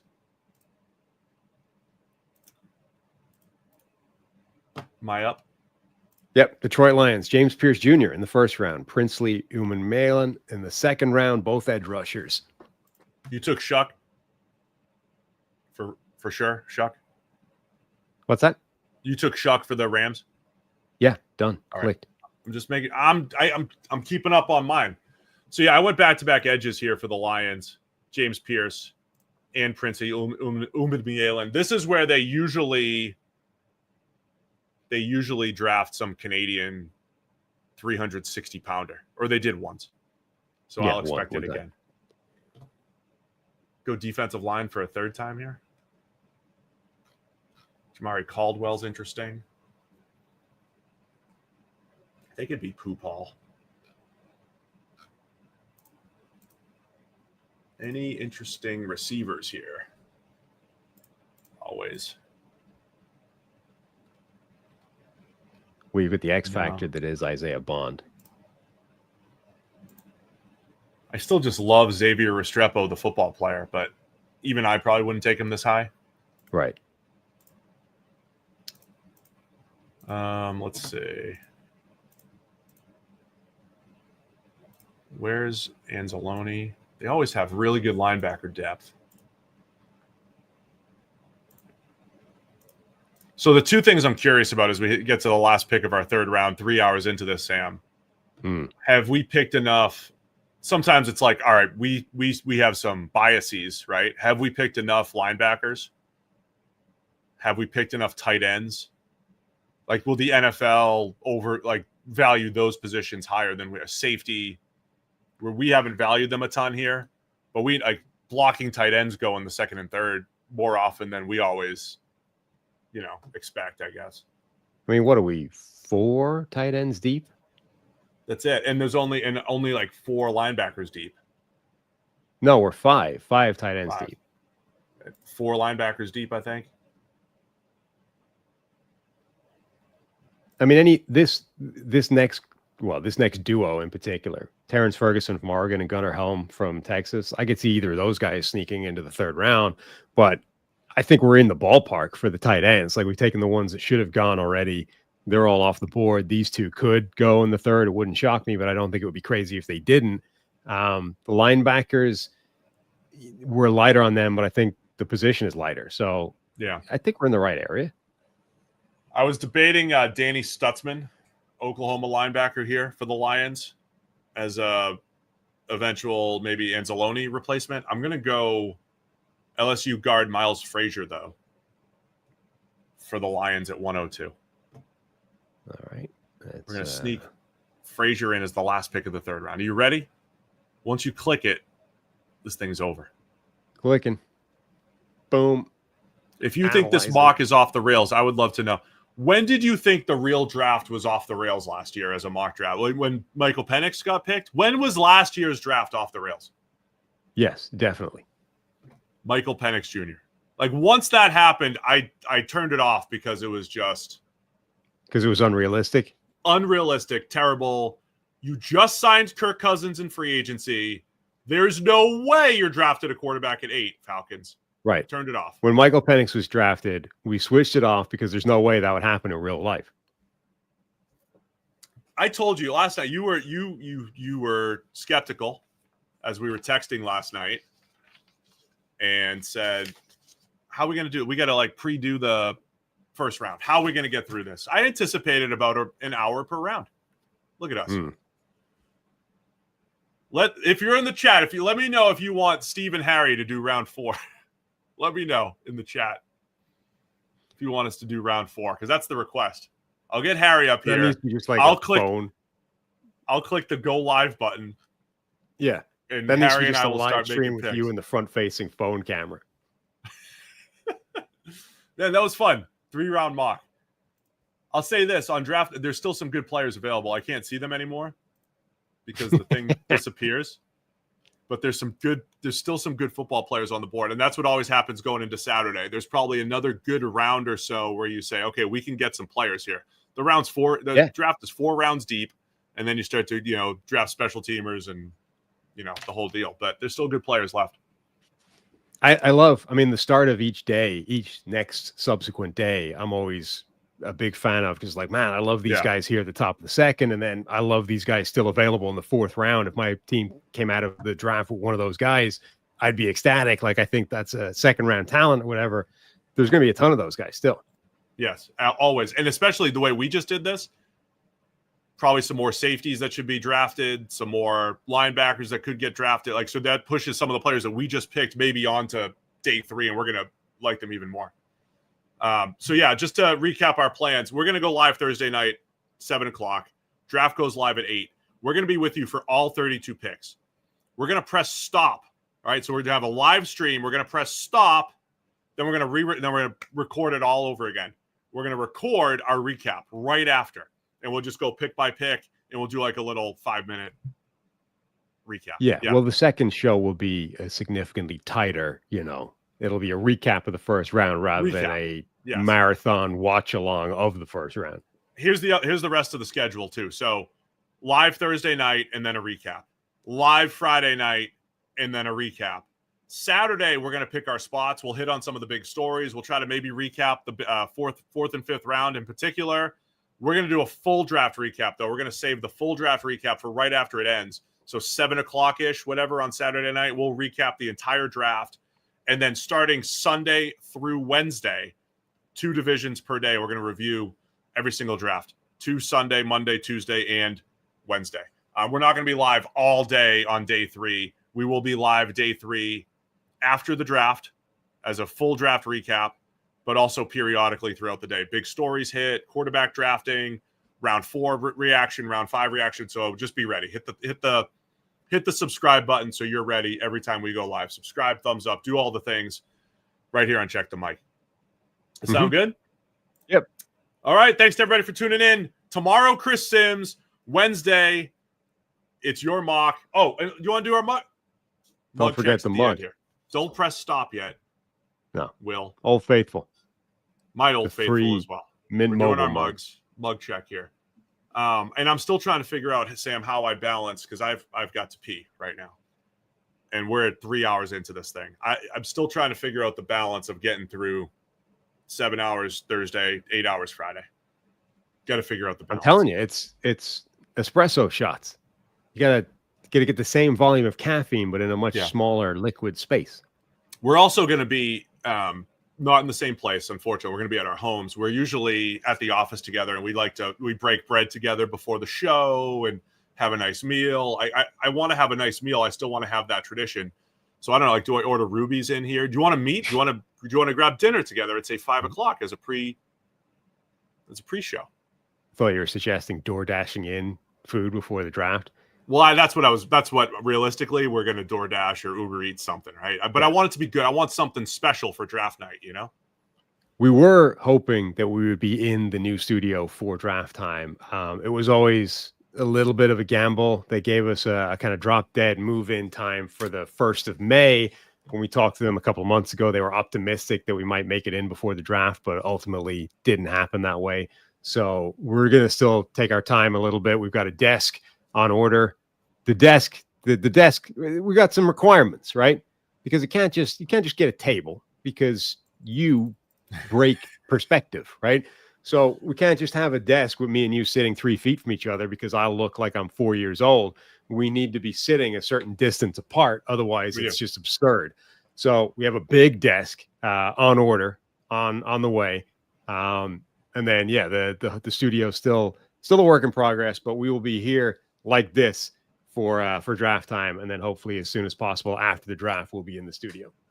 They're already requesting spare chairs. Look, if we get the right 300-pound handling chair, we should be okay. Not that I haven't broken those before. Well, this is the upside, I think, of being able to sort of choose our own, custom-made table, is that we don't have to get a table that involves, bar stools. We can get a table that gives us much more chair flexibility, which in turn will give us much more pound weight limit flexibility. And we can get a chair that's certified for, 4 bills or whatever we need it to be. So a lot of work that goes into building this thing. So yeah, unfortunately we won't be in there for the draft, but we'll still have some fun. We'll be live throughout the weekend and into the recap stuff Saturday night and for the rest of the week. So again, we appreciate everybody. Check your mugs, whatever you have. Let us know what you have for a mug. And we got Chris Sims tomorrow and the viewer mock on Wednesday. The chat wants us to see if we can consult with Peter Jackson to get some force perspective in there to solve the height difference problem. Yeah. I know your take. I don't care personally. Doesn't affect my life, but for you. We've had situations where we've been put sitting next to each other repeatedly, and I don't think it reflects well on either of us. It doesn't. Got no more use for these papers. They're done. Good 3-round mock. We had some fun here today. Throw them away. Anything else before we wrap? No, we're out. All right. That's it for us. We'll see you again tomorrow. More Check the Mic, 10:30 a.m. Eastern with Chris Sims.